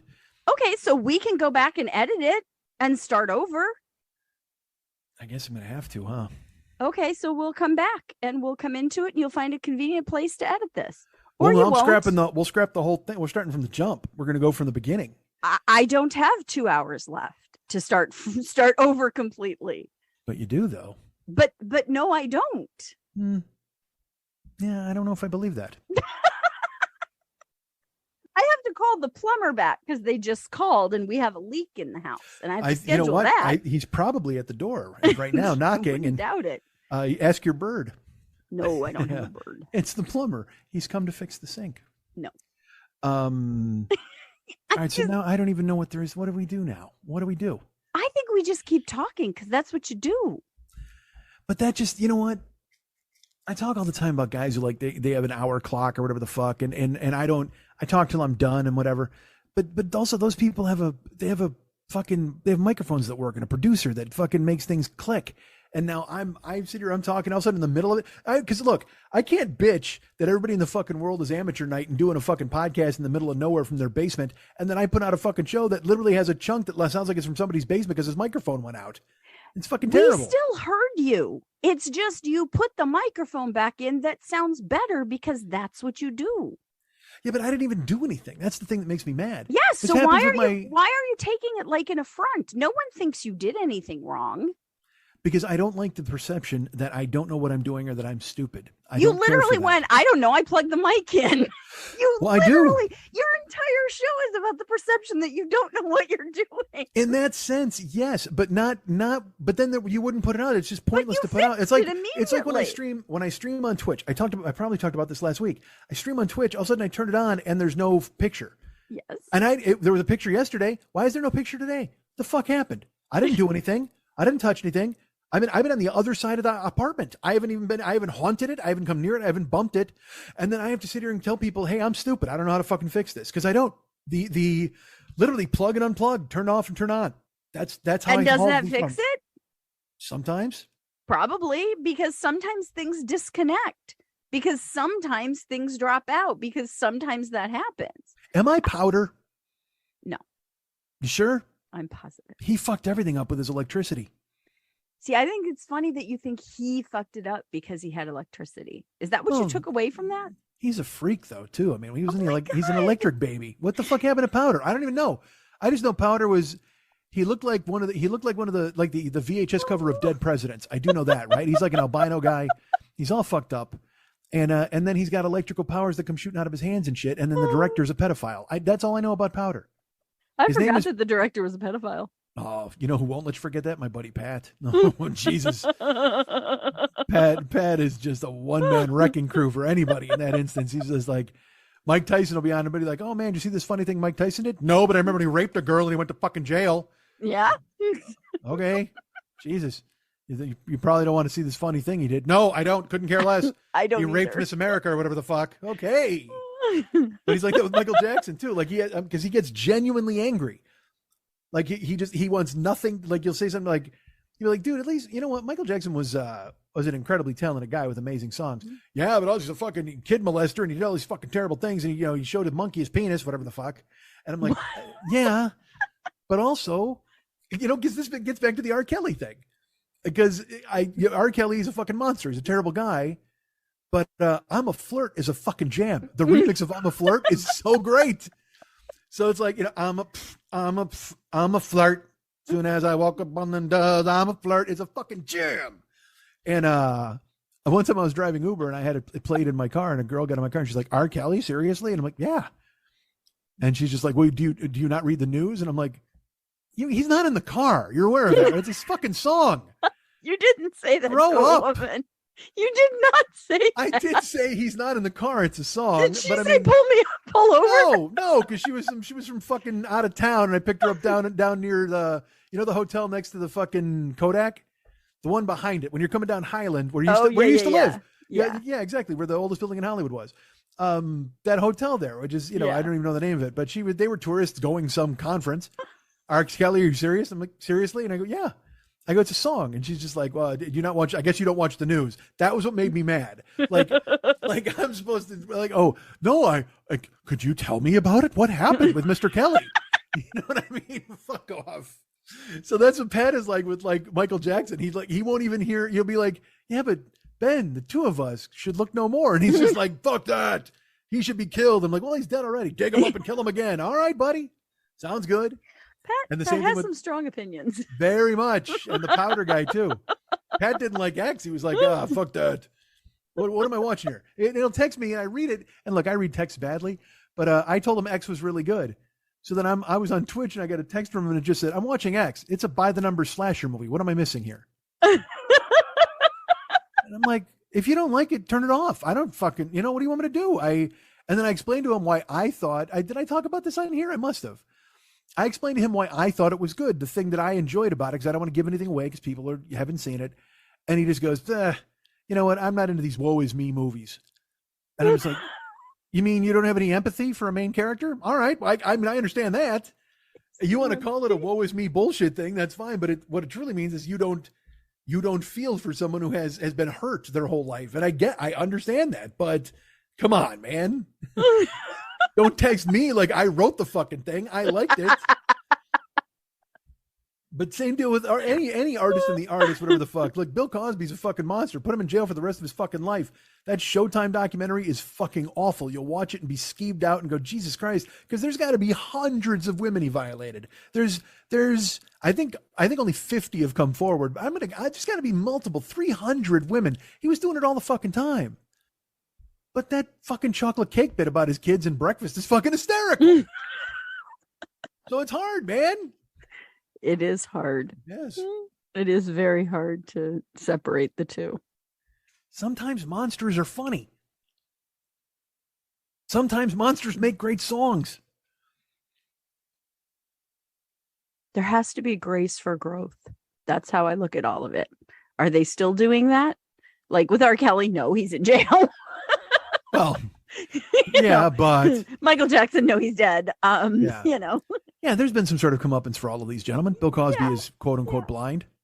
Yeah. Sure he is. He's blind. He's conveniently blind. There's night blindness. He's convenient blindness. He's got courtroom blindness. Mr. Cosby, we have to go back for an appeal. I can't see. Really? I'm sure he's walking around his house just fine, reading books. And then they're like, oh, by the way, the press is here. They want to talk to you. Get McCain. All right. You fuckhead. For him, he's not working anymore, I think. And that's the hardest part for a lot of these people is their egos. But he also, when he got out of jail, the first thing he said was he was going to start a speaking tour and go out and like tell his side of the fucking story. And I'm like, yeah, with a pocket full of fucking Xanax, like Werther's Originals, you fucking grandpa. You fucking weirdo. Terrible. Just terrible. And again, that's the thing is there's no shame. We've talked about it a million times. There's no shame anymore. Everybody does whatever the fuck they want. I saw some idiot today who won a fucking GOP primary in New Hampshire.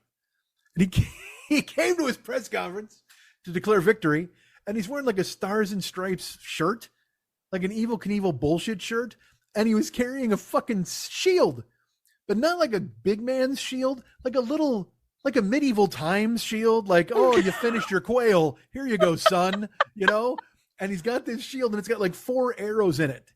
And he's like, we survived the slings and arrows of our enemies, and now it's on to Washington, where real people need to take over for these corrupt. And I'm just like, this isn't Sparta, you fucking whistlehead. It's fucking New Hampshire, man. And all you did was win a primary. You're not even in yet. You still got to beat the dreaded Democrat who's going to. And by the way, this is weird. The Democrats are running Xerxes, so he's really in trouble. Good luck, you fuckhead. It's like if you lose this, you're not going to get kicked into a bottomless pit. You're going to go on a speaking tour and go to Fox and talk again about how trans people scare you, you fuck. One could hope they get kicked into a bottomless pit. Would love it. God, you know what? This world really went to fucking shit when we stopped having bottomless pits. Let's find some bottomless pits. Let's fucking find some bottomless pits and fucking just start heaving people into them. Or more chicanery, cover them with palm fronds and trick people into walking on them. Dude, if I had a bottomless pit, I would have so much fun. I would paint a fucking like a railroad tunnel on it, like fucking Wile E. Coyote. I would build like a pool fence, but with like a little opening so people would think they were getting over by sneaking over and diving into my pool. I'd put like a water thing on the top that would just plummet their deaths. Just cause like if you're in a bottomless pit, because you first fall in, you're just like, ah. And then you're like, ah. And you're like, oh, this is a bottomless pit. God damn it. Just kill me already. But no, man, you are free floating through space waiting to hit bone bottom. And it is a pile of bones from everybody who is stupid as you. And take heart in this. Everybody who fell into the bottomless pit is doing exactly what you're doing now. Fuck, this is a bottomless pit. I can't die. I'm just going to, there's got to be a bottom at some point, right? Because then there's just no true bottomless pit because it would go through the end of the earth and you would fall out into space. And then you would keep going into space. Or you would go in China, you would go into China. Because when you dig into the center of the earth, you go into China. I think the term bottomless pit means there is no bottom. So I think it would go through the earth and keep going into space. That's what I'm saying. So there's no true bottomless pit. There's still it's a bone-filled pit at the bottom. Clearly. All right. You want a bone-filled pit. You don't want a bottomless pit. No, I want a bottomless pit. You got to start digging. Let's figure this out. Once we stopped having bottomless pits, and you know what else? Quicksand. Where did quicksand go? Remember when quicksand was a scary thing? Every old movie, there's somebody who's going to step in quicksand like, I'm in a bog. Where are bogs? We've lost our bogs. We need more bogs. Bogs and quicksand and bottomless pits, and I'll tell you what, that'll straighten these motherfuckers out. Will you please run on that platform? That's it. Bring back the bogs and quicksand and bottomless pits. Schmidt 2024. Schmitty 2024, a chicken in every pot and a bottomless pit in every backyard. Next to a quicksand pit, next to a bog. I'm fucking up everybody's yard. Everybody's like, the housing authority says that we got to mow our lawn. I don't. I say dig it up and make it a bottomless fucking lawn pit and put some quicksand in there as well. God damn it. Dude, if I ran a housing authority, I would be just a fucking jag-off. Some new guy came in, I'd mail him lime. And I'd be like, we expect you to use this at some point. We're not going to tell you how or where, but you definitely need to use this quick lime. I would love to see you run. Dude, we've talked about that before where I've said in the first year of the show, I would have when anybody cared about this fucking thing. Remember, I was like, stand up on your bus, take on your bus right now and just yell, take your shirt off, do something fucking dumb just to see what kind of power I had. And I mean, I didn't have any power. Well, but I thought there wasn't Twitter I guess there was, but there wasn't as much social media nonsense like there's with TikTok. Now, every one of your fans would film themselves doing that and post it on TikTok and tag you. Christ. Are you on TikTok? You're on TikTok, right? You just don't use it. I don't put any videos out. Okay. But I'll tell you this, but then I've been watching some videos, and look, I see the genius videos that are awesome, but then I see videos that I'm like, that blows. I could do that. You know what I mean? But then at the same time, I'm like, oh, I don't want it. Why would I want to fucking, I don't want, that shouldn't be what you aspire to. This sucks. I can do it. You know what I mean? You should be like, I have great ideas for this. I look at TikTok.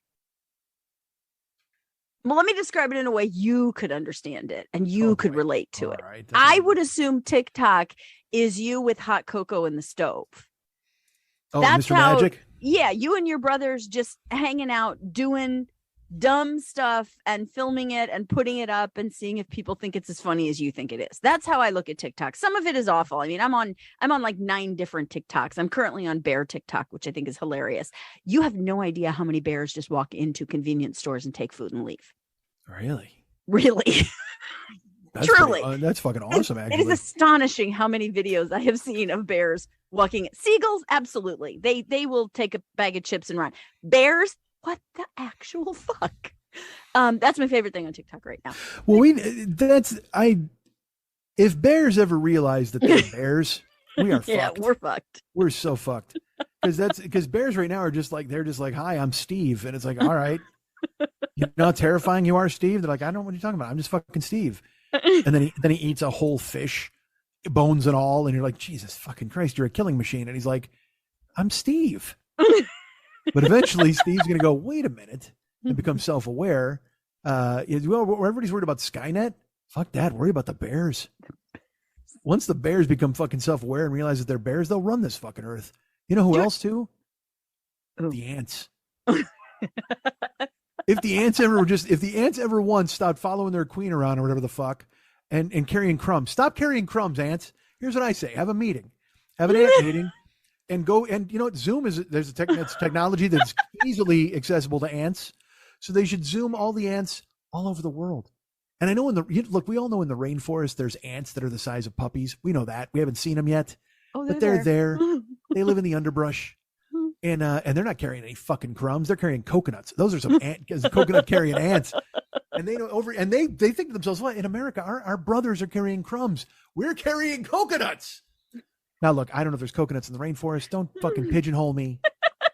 But if ants ever got because we invented the internet and we brought every stupid fuckhead in the world together via electronic communication.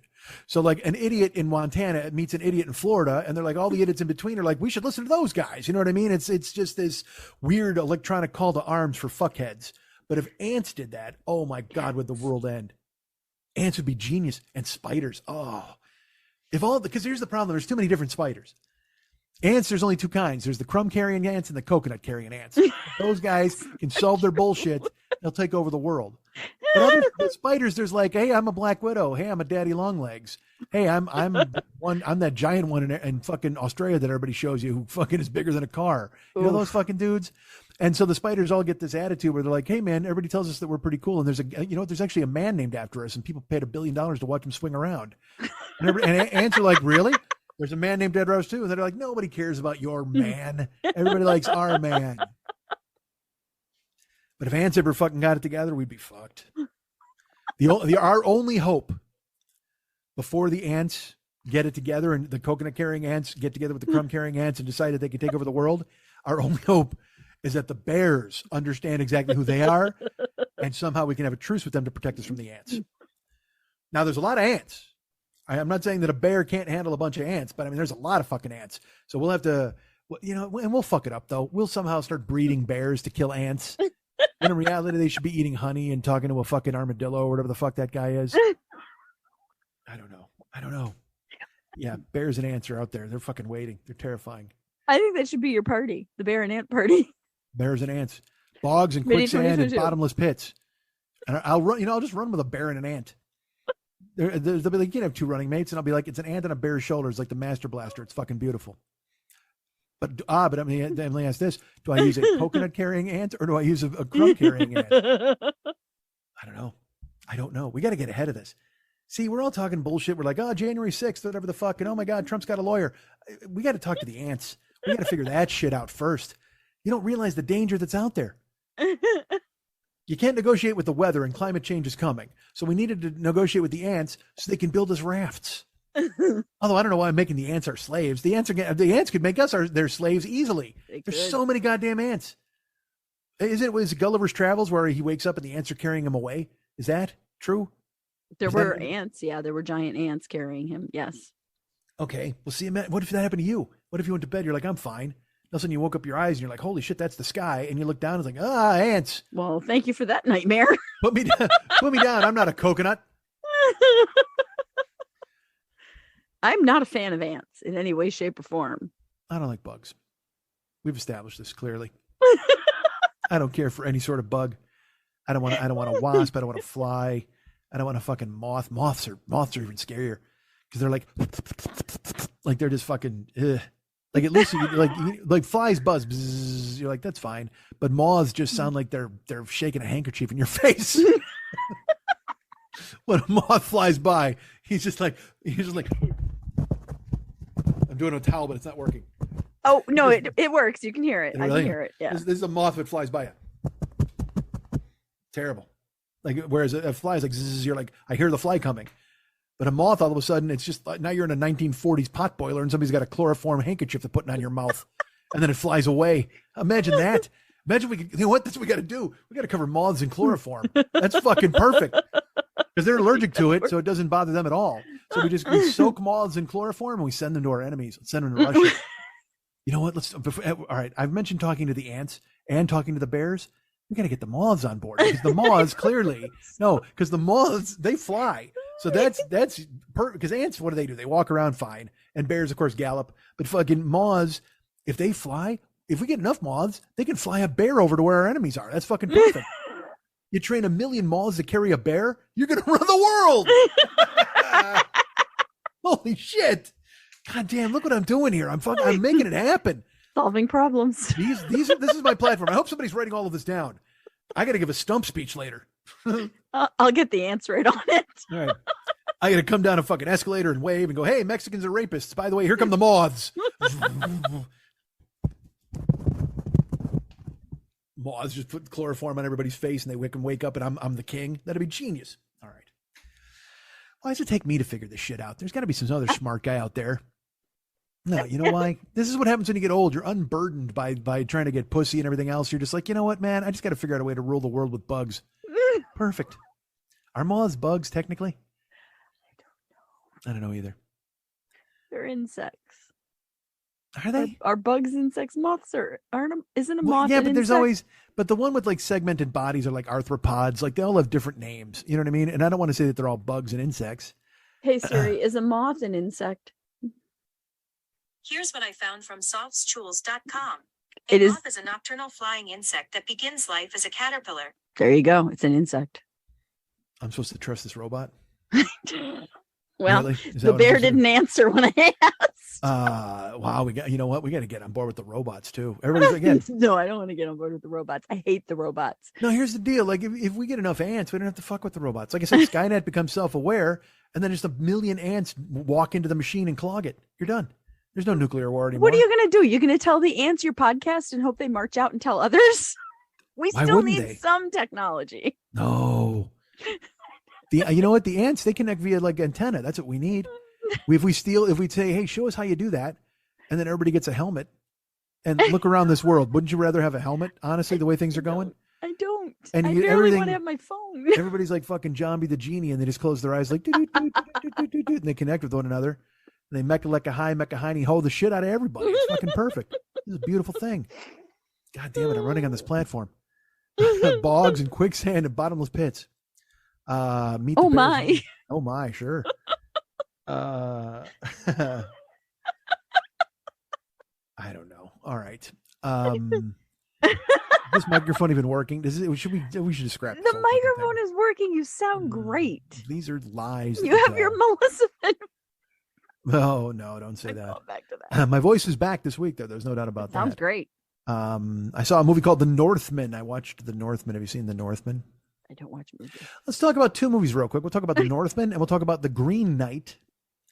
I don't know what either of these are. Okay, well, The Northman is Vikings. Were they in movie theaters? Yes. Yeah, that's why. Yeah, but they're streaming now. Okay. The Northman is Vikings, and the Green Knight is Sir Guinevere. It's like a tale of the Knight from the Round Table. Okay. So, and it's it's a very famous story. I don't know if it was Geoffrey Chaucer. Somebody wrote this story called The Green Knight about the Green Knight. And it's but I'll tell you this. So they're kind of the same fantasy swords, fighting and monstrous stuff and all that. I liked the Green Knight better than I liked the Northman, but I will tell you this: the Green Knight is slow. It's very slow. It's a very slow burn. So don't watch it and go, oh, we didn't like it. I know you won't like it. It's like when I told all you about Mandy, and then people watch Mandy, they're like, fuck, we did not like that. I'm like, yeah, I don't doubt it. I warned you it was weird. It's totally weird. And the Green Knight is just very slow, but I liked it very much. And I liked the Northman. It's fine. It's just Vikings. It's the same story here. You know what I mean? It's like, oh, I'm a Viking. And then, oh, they've slain my father, the king. I must get revenge at some point. And then everything, everything Vikings all over the place. So there you go. Yeah. So, and that's it. I got nothing. I got literally, I've done, all right. I'll tell you this. I might have a job. Really? Yeah, I know.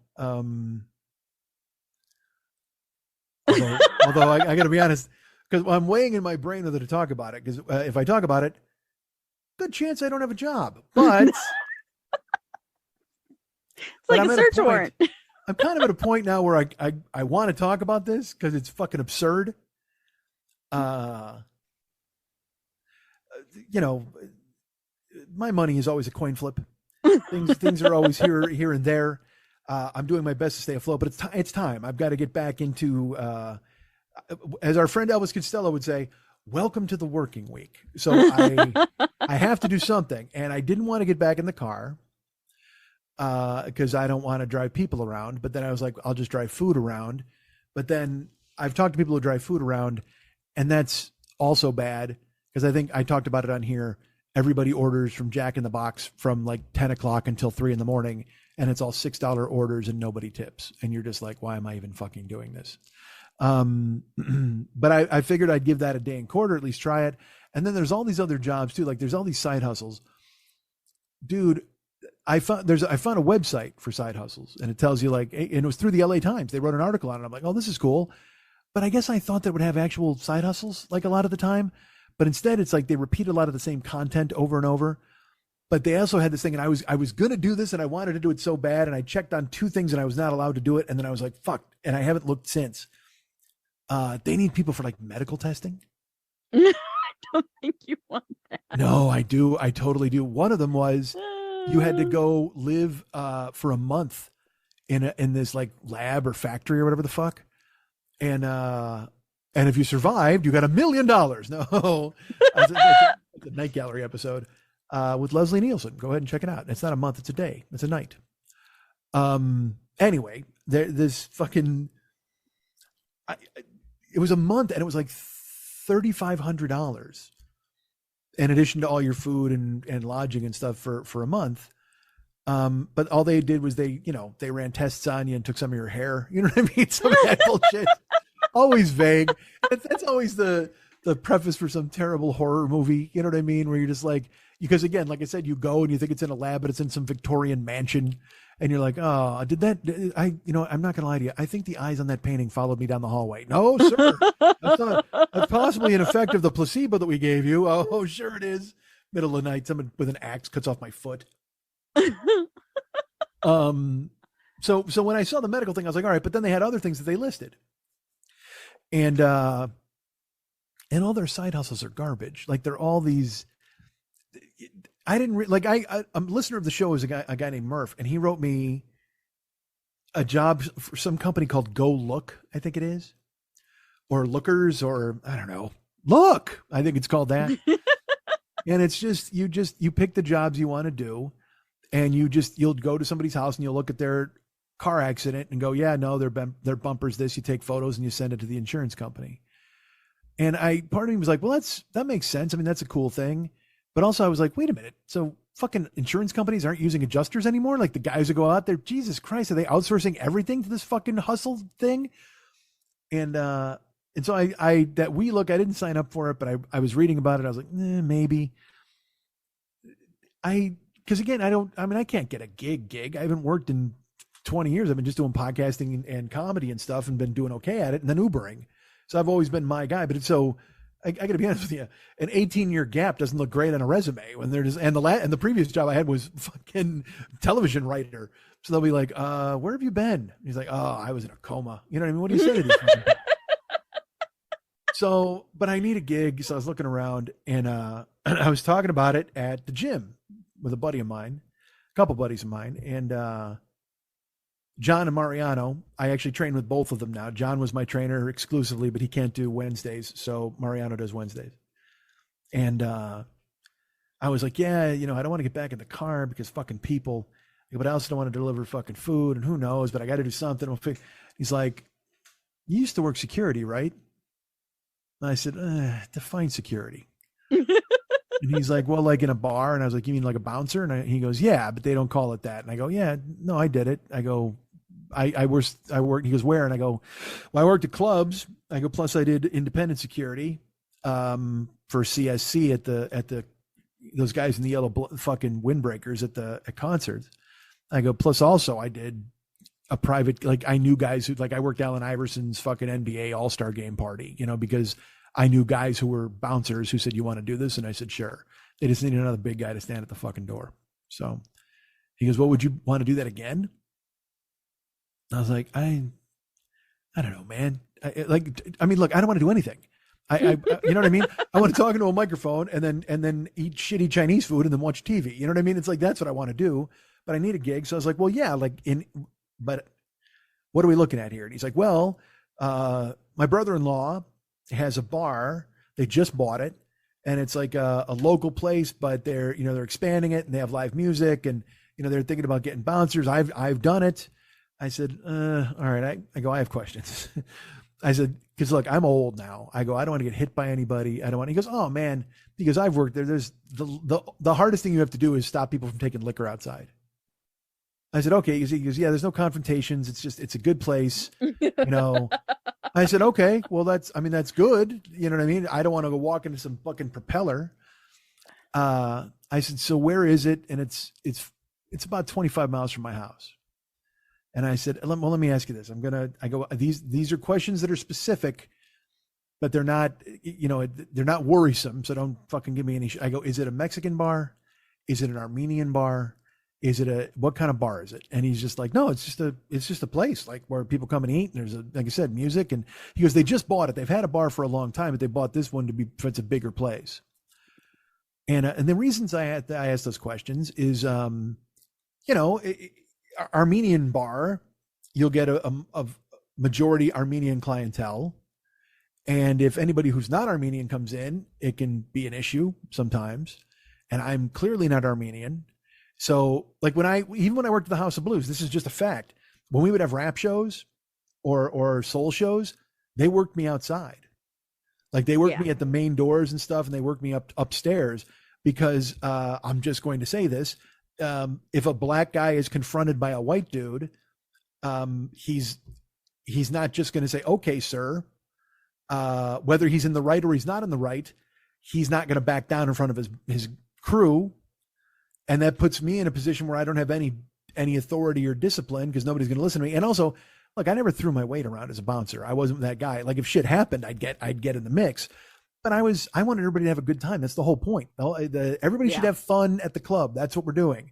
I shouldn't have to do anything, quite frankly. I should make sure if somebody falls down and gets hurt, I get them help and to stop you from smoking, whatever the fuck. If that's a thing. We don't even do that anymore. We didn't anyway. But that's why I asked. I go like, when we would have rock and Espanol nights at the Troubadour, it was all fucking Hispanic dudes, and look, I don't know the nomenclature. I don't know if it's Hispanic dudes or if it's Latin dudes or Mexican dudes, whatever you want to say.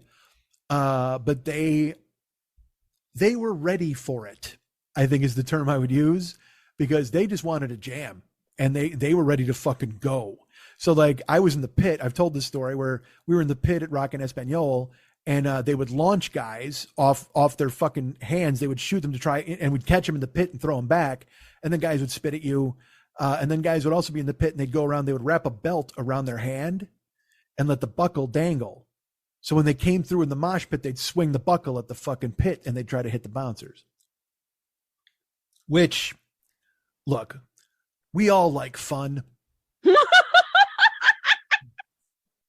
But I can tell you, taking one belt buckle off the fucking temple and you're just like, I'm going to murder everybody in this fucking building. Same thing with the spit at the punk show. When I was like, when I walked off the stage, I go, look, man, you can't have me in there because I'm going to hurt somebody if I have to fucking stay in there. Well, just don't worry about it. Move down the stage. I go, that's fine. I said, I'll go back in there. But if anybody spits on me, I am fucking tuning them up. I will come off the stage and I will not stop hitting them until someone is dead or in jail. And my boss is like, all right, well, you stand out here by the door. I'm like, yeah, you're damn right. I'll stand out here by the door. Because do not fucking spit on me, man. That is the fucking, when the guy did it, Jesus Priest, and and bad things happened after. Anyway, so I need to make sure what kind of situation I'm getting into. Because again, I'm 20 years older than the last time I did this, 25 years older than the last time I did this. And I don't want to hit. I never wanted to hit anybody then, but I was ready to fuck. If anything happened, I was ready to fucking go. But now, man, I don't even want to check the mail. You know what I mean? I've talked about this before. Like, I don't want to go anywhere, and let alone be an authority figure somewhere. But I need dough, and it's easy dough. It just is. So I'm like, well, look, I'd be interested. He goes, well, look, I'm going to be there this weekend. Why don't you come down there and I'll introduce you to my brother-in-law and to some people. And I go, okay, what time are you going to be down there? He's like, probably 4. And I go, all right, but they go all night. He goes, oh yeah, it closes at 2. It's a bar. I said, all right, cool. I go, well, I said, I'll be there earlier rather than later. And he's like, cool, come on down. So I went down there and I walked in and he had told me, he's like, there's no altercations at all. Like, it's not, the hardest thing you got to do is stop people from drinking. It's a totally chill place. They serve food. The pizza's real good. They got a bar. He goes, it's great. You'll see when you get down there. I pull up. I'm not joking. It's 5 after 4 in the afternoon. And I can hear there's a punk band on stage in the fucking club. 4 o'clock? 4 in the afternoon on a Saturday. And I'm like, oh, Jesus.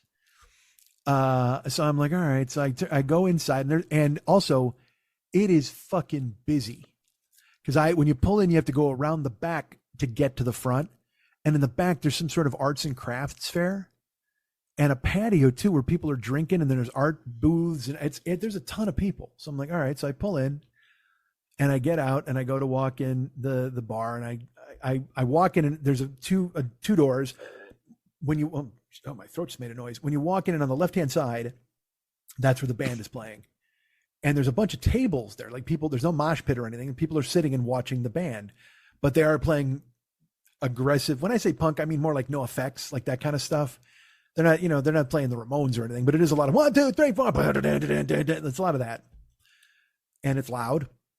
And I see them, and then I look, and on my right hand side, there's the full bar, and then I see they've got dart machines and a foosball table, and then there's a banquet room that I can see off. And so I'm just kind of getting the vibe of the place, right? I'm looking around, and I walk into the bar part, and there's TVs all over too with baseball games. So it's a place that doesn't know what it is.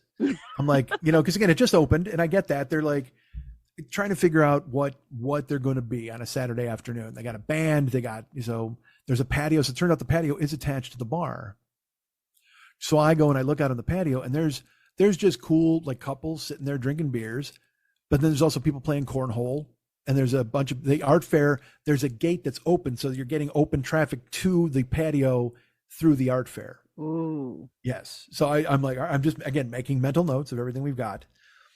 And I come back inside, and Mariano comes over. He's like, hey, and he grabs me by the arm, and I go, what's up? He's like, come on over. And I met his wife. She's lovely. I've never met her before. And he's like, yeah, so I'll bring you to meet my brother-in-law. He goes, dude, believe me, this is a lock. He goes, they need people so bad. He goes, and I go, I can't start tonight. And he goes, no, I understand. He goes, but just we're letting him know, and you get to meet him and get to meet the GM. It's going to be fine. And I go, great. So he brings me right over, and there's his brother-in-law, and he's entertaining like 4 or 5 people. Then he stops. He's go, "Hey, what's going on?" Give him my name. He goes, "What's your phone number?" He puts it in his phone. He goes, "I'll call you tomorrow." He goes, "We'll figure this out." But yeah, he goes, "We're really trying to get set up and staffed." I says, "Great." So I walk over with Mariano.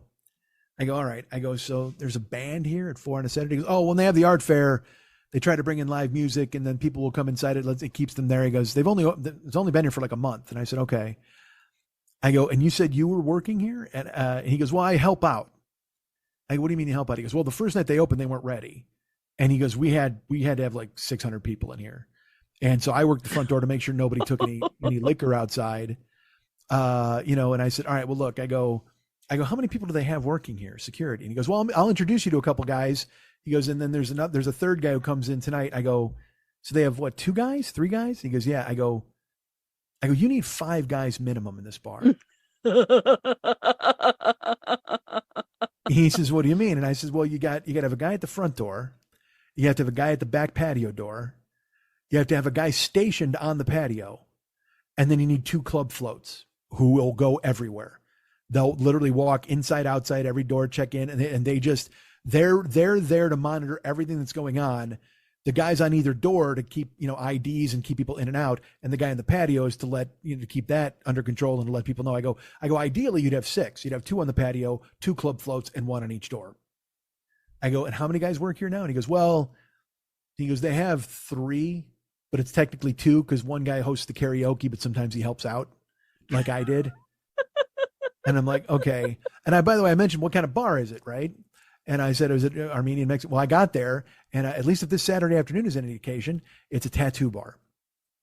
It's a lot of white guys, Hispanic guys, California mix, but a lot of tats.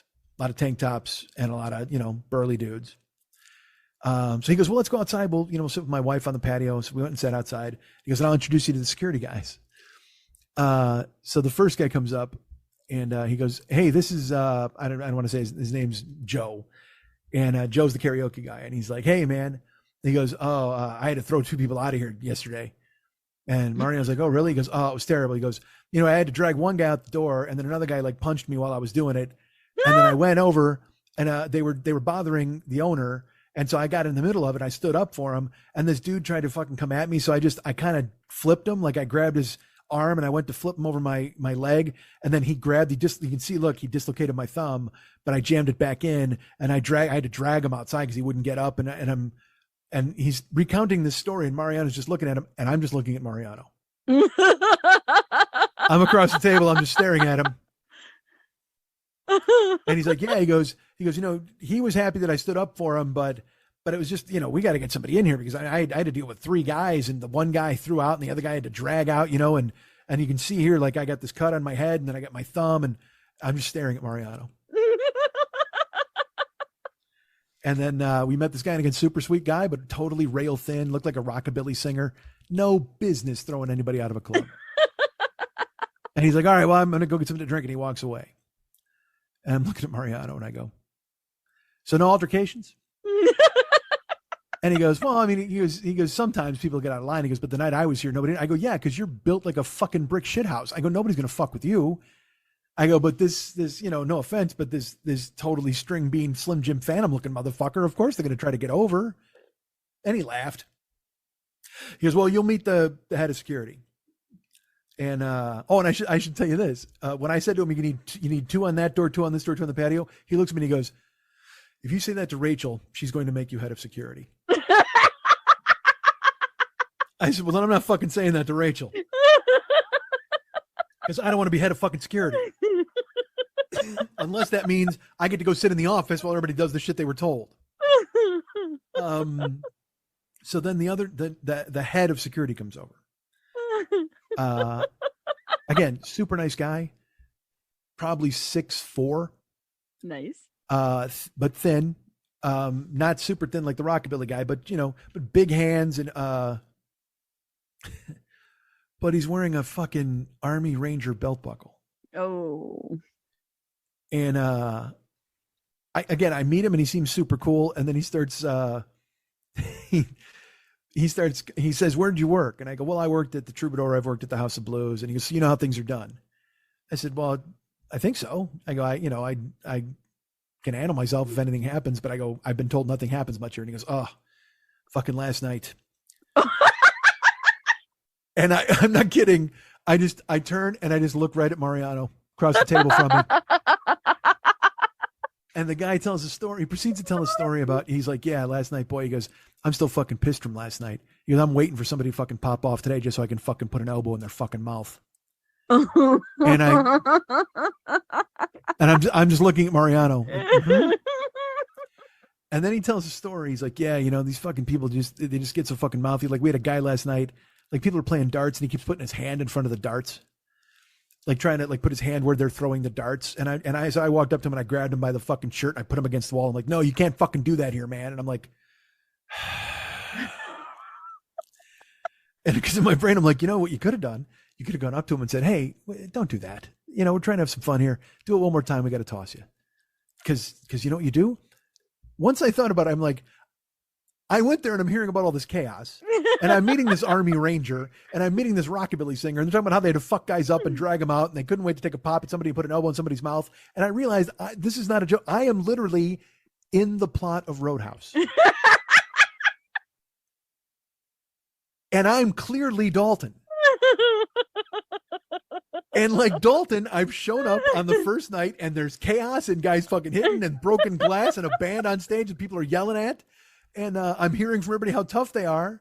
And in my brain, I'm like making mental notes about, all right, well, that guy's got to fucking go. And that guy's got to fucking go. Because I'm Dalton. And all the guys who work there are all the guys that Dalton fucking fired in fucking Roadhouse. No altercations.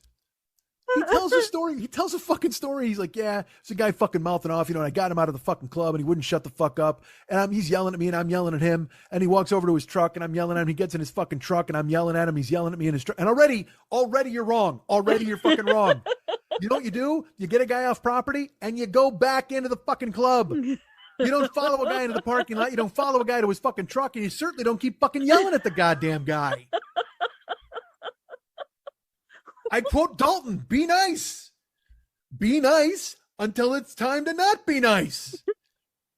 But he's like, yeah, I followed him to the truck and he's fucking yelling. And then Brandon came out and he was with me and he started yelling at Brandon. Of course, he called him fat boy or something. And so then Brandon starts yelling and we're both fucking yelling at him. Then the guy's like, all right. And he gets out of the truck and he starts to come over and I know we're going to fucking go now at this point. So I kind of square up and then he goes and I can see his hip rotate and he's going to throw a fucking kick at me. Right. So in my mind, I'm just going to catch the kick and I'm going to elbow him in the mouth on the fucking way down to the ground. Right. And I'm going to get on top of him and just fucking bury it.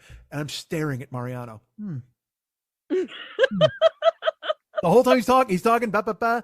And he goes, yeah, and I didn't catch the kick, and he landed. No, man, I'm limping today, and so I can't wait. I'm just fucking steamed. If anybody pops off today, I'm just going to fucking put an elbow right in their mouth. I'm not even going to think twice. And I'm staring. And I go, and he's like, all right, well, nice to meet you. I'm going to go get a drink or something. And he walks off. And also I'm like, a drink? What you're getting a drink? And also there's another red flag. Like those dudes, like the one dude was working, the head of security. The other guy wasn't, but he's there at 4:00 on a Saturday afternoon. Why are you there? And then the third guy comes in. I meet him at 5:30, and he's super cool. He was super cool. He had no story about beating anybody up. You know why? Because he's 6'7", 335 pounds. So of course he doesn't have any story because he doesn't have to prove himself to fucking anybody.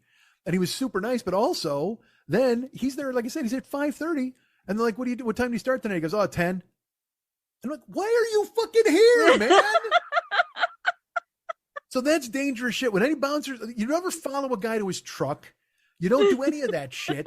You don't engage in a fight. You can't wait to fight the guy. You're not a bouncer at that point anymore. Now, you know what? You should be bounced. You should be thrown out. Fuck. So he finishes his story, and I just fucking about the truck and the guy and the hip and the elbow, and I can't wait till somebody hits me and goodbye. And he walks off, and I'm just looking at Mariano. Mariano looks at me and he goes, "Don't say anything." I go, "Come on, man. You know there was 10 things wrong in what he just said." He goes, "Yeah, I know. There's no doubt." I go, "Dude." He goes, "Well, I'm telling you, the times I was here, nothing's happened." I go, "Again, look at you, dude. You're a fucking wall." I go, "But these dudes, and again, if you're going to follow guys outside," I said, "Look, I followed somebody off property once as a bouncer. There was only one, there's twice. There's twice it happened. Once I did it to fuck a guy up, and I did. And the second time we went to break up a fight in the street, and I got a gun pointed at my head. I go, so you don't ever go off property, and the thing is, none of this is personal. You can't, oh, the guy's yelling at me. So fucking what? You're there to make sure people have fun, and it's fine. And now I'm Dalton. I'm fucking Dalton. So I'm like, all right. So I was there, and I said to him, I go, look, what is the gig like? Like, is it corporate? Am I on a payroll? Sometimes stuff goes under the table. What? And he goes, well, I'm sure they could do that. I go, no, I'm not saying I need that. I'm saying all I want are answers. What? You gonna say something? No, I'm just laughing. I'm sitting and I'm pondering, and I'm like, do I want to do this? And it's like, yes, if I can do it 3 nights a fucking week and make whatever money I can make, that's fine. But I said, I just don't want a chaotic atmosphere, dude. I go, want to come here, do my gig, and then fucking bail. I go, and I also need a schedule.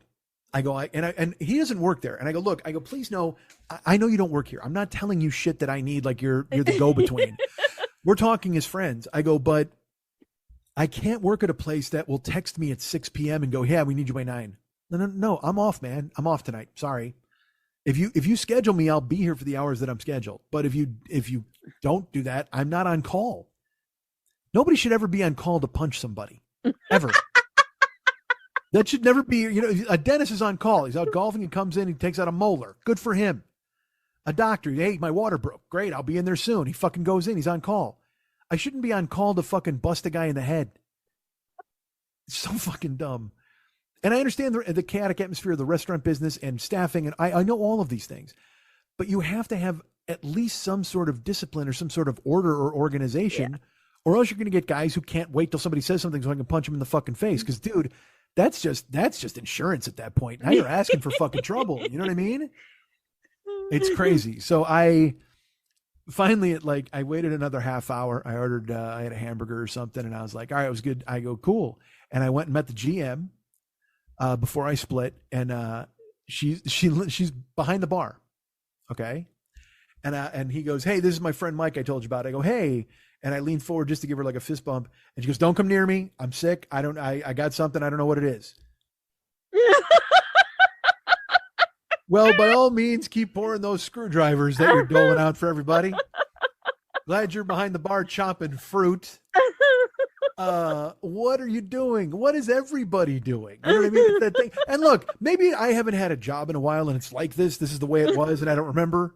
But it's just endless chaos here and there. And with that gate open in the back, I go, dude, you need people on the fucking patio, because if a guy punches a dude in the club and then runs out the back, you'll never get him. Like there's never and look, ideally you just want that guy off property, but if he fucking hurt somebody or stole something, you got to fucking have a way to catch him. It's crazy. Yeah. And it's by a college. So he's like, yeah, we get a real college crowd, and I'm like, oh, good. They love 55-year-old fat guy going, don't do that. College kids really respond to that. They love it. So, man, I don't know what the fuck. So I said, I talked to her and she's like, I go, I'm interested, but I want to talk because I also want to know how much I make. Yeah. All of this shit. It's a job. I need to fucking figure it out. And again, it's that thing where it's dangerous because it's owned by his brother-in-law, and he hired his friend to be the GM, and the same thing with the bouncers. They're all pals. And I've worked at comedy clubs that are like that, where all the staff goes out afterwards at night and everybody's great. But you can't run a bar like that. You just can't. You think you can. You think, I can trust those people if I'm not here, but all it takes is one fucking person to go off the reservation. God damn, I got to stop saying that. Yeah. It's a hard one to drop, but you recognize it and you're working to be better. That's what it's about. That was weird. All right. So I said to her, I go, hey man, just let me know. I'm interested. And this is 2 weeks ago. And then I didn't hear from them the first week and then Thursday I did something that was growth for me. Something which, by the way, you wouldn't think I'm growing after you heard my meltdown in the middle about the microphone, but I am trying to grow and be different and be better. Normally I would write them, I'd write them one day and then I'd write them the third day.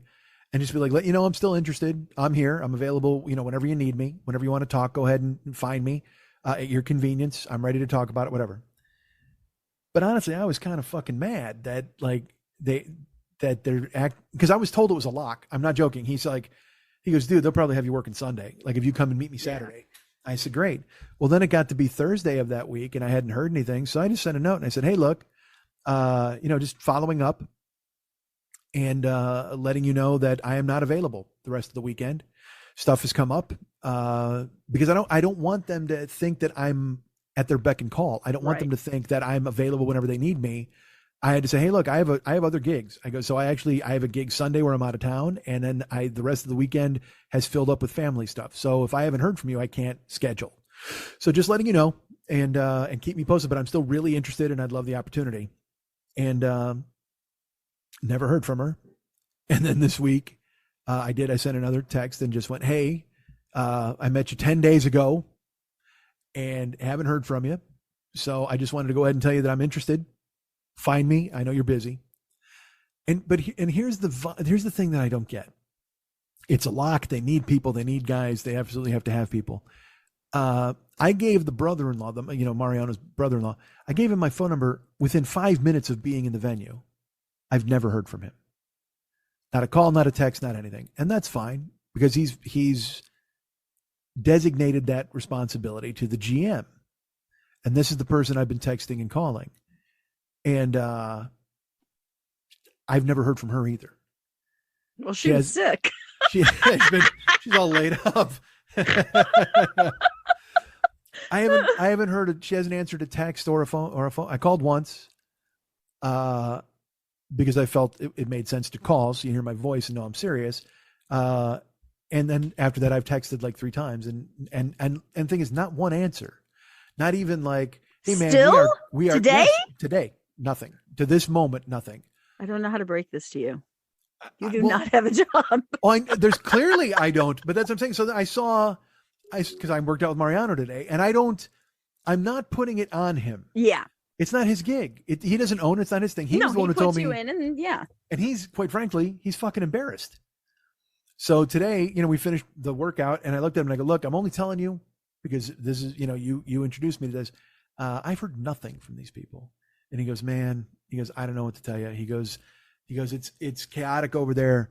And they're still trying to figure out what to do with security and what they're doing with these guys. And I go, that's fine. I go, I'm not looking for answers from you, but I just want you to know that I have called and texted 3 times and heard literally not even a cool, we're interested, or okay, give us a week. I go, I'm just letting you know they literally have not even contacted me once. Like, I understand if his brother-in-law didn't contact me because he's the owner, but also like what is he going to send me? Is he going to call me? I mean, whatever.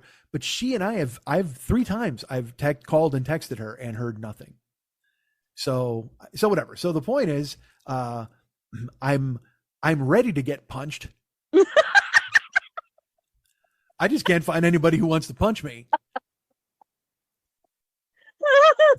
For money. I should say that.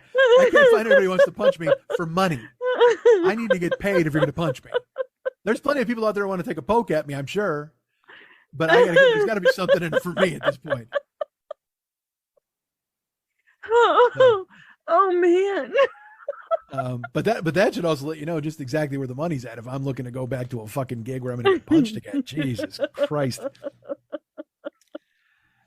All right. So how's your burlesque situation? Is it all funded? Is the mailing done? Has everybody received all of their prizes? Not even close. We got our test decks and they look good. We're going to do one more hard print of just a test print because we're not 100% happy with the blue. It came out a little dark. Okay. So we're going to do another test print, and then I should get my money in the next week so that we can actually go ahead and print. But we want to lock the print down to make sure that we're happy with the coloring. So nice. Perfect. Yeah, but yeah, I'm getting there. I ordered the calendars. The calendars are being printed as we speak, so they'll be shipped here shortly, and I'll be able to send calendars out early.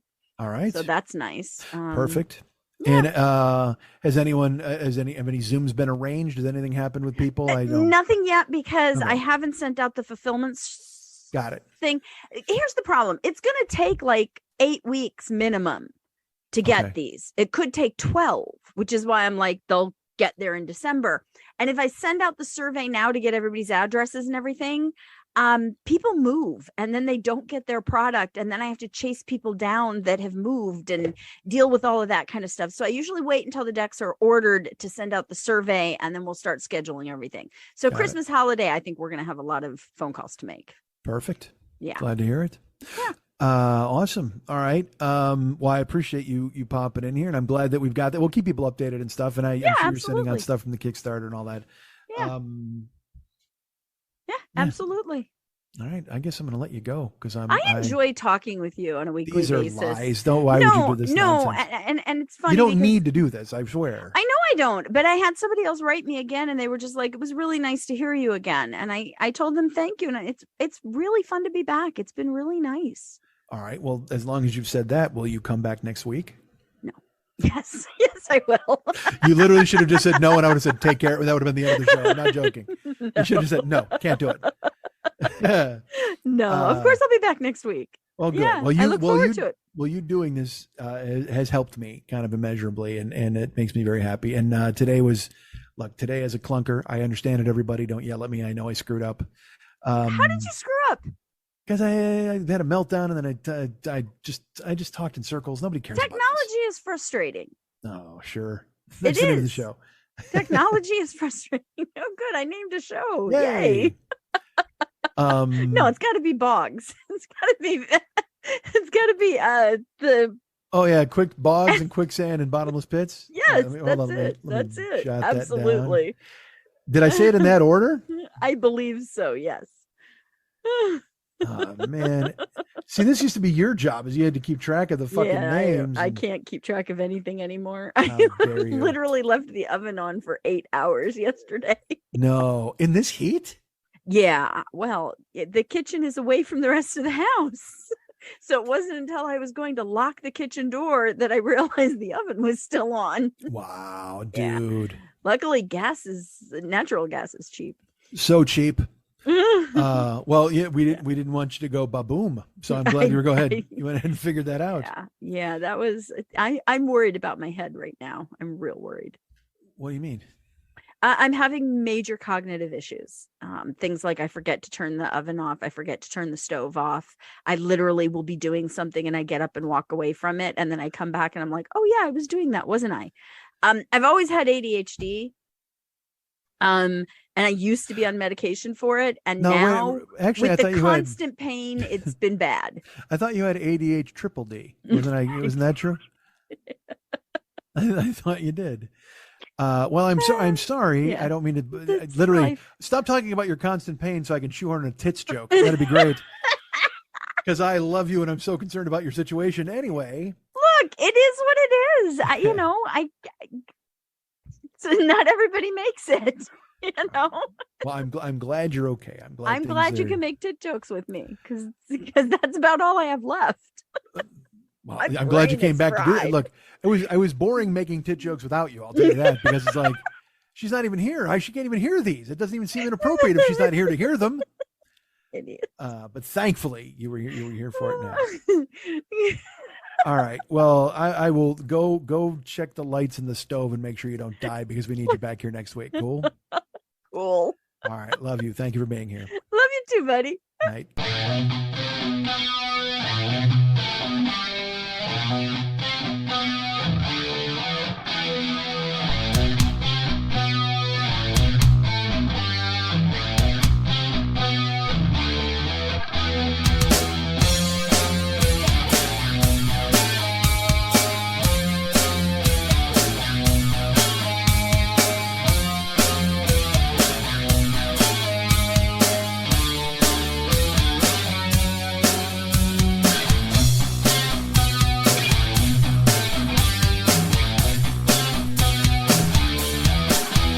If there's anything I like more than me, it's people who like me. I love me, but if you love me, I love you. 'Cause you know why we both love me. How great am I? Let's talk about that for a while, and by a while, I mean forever.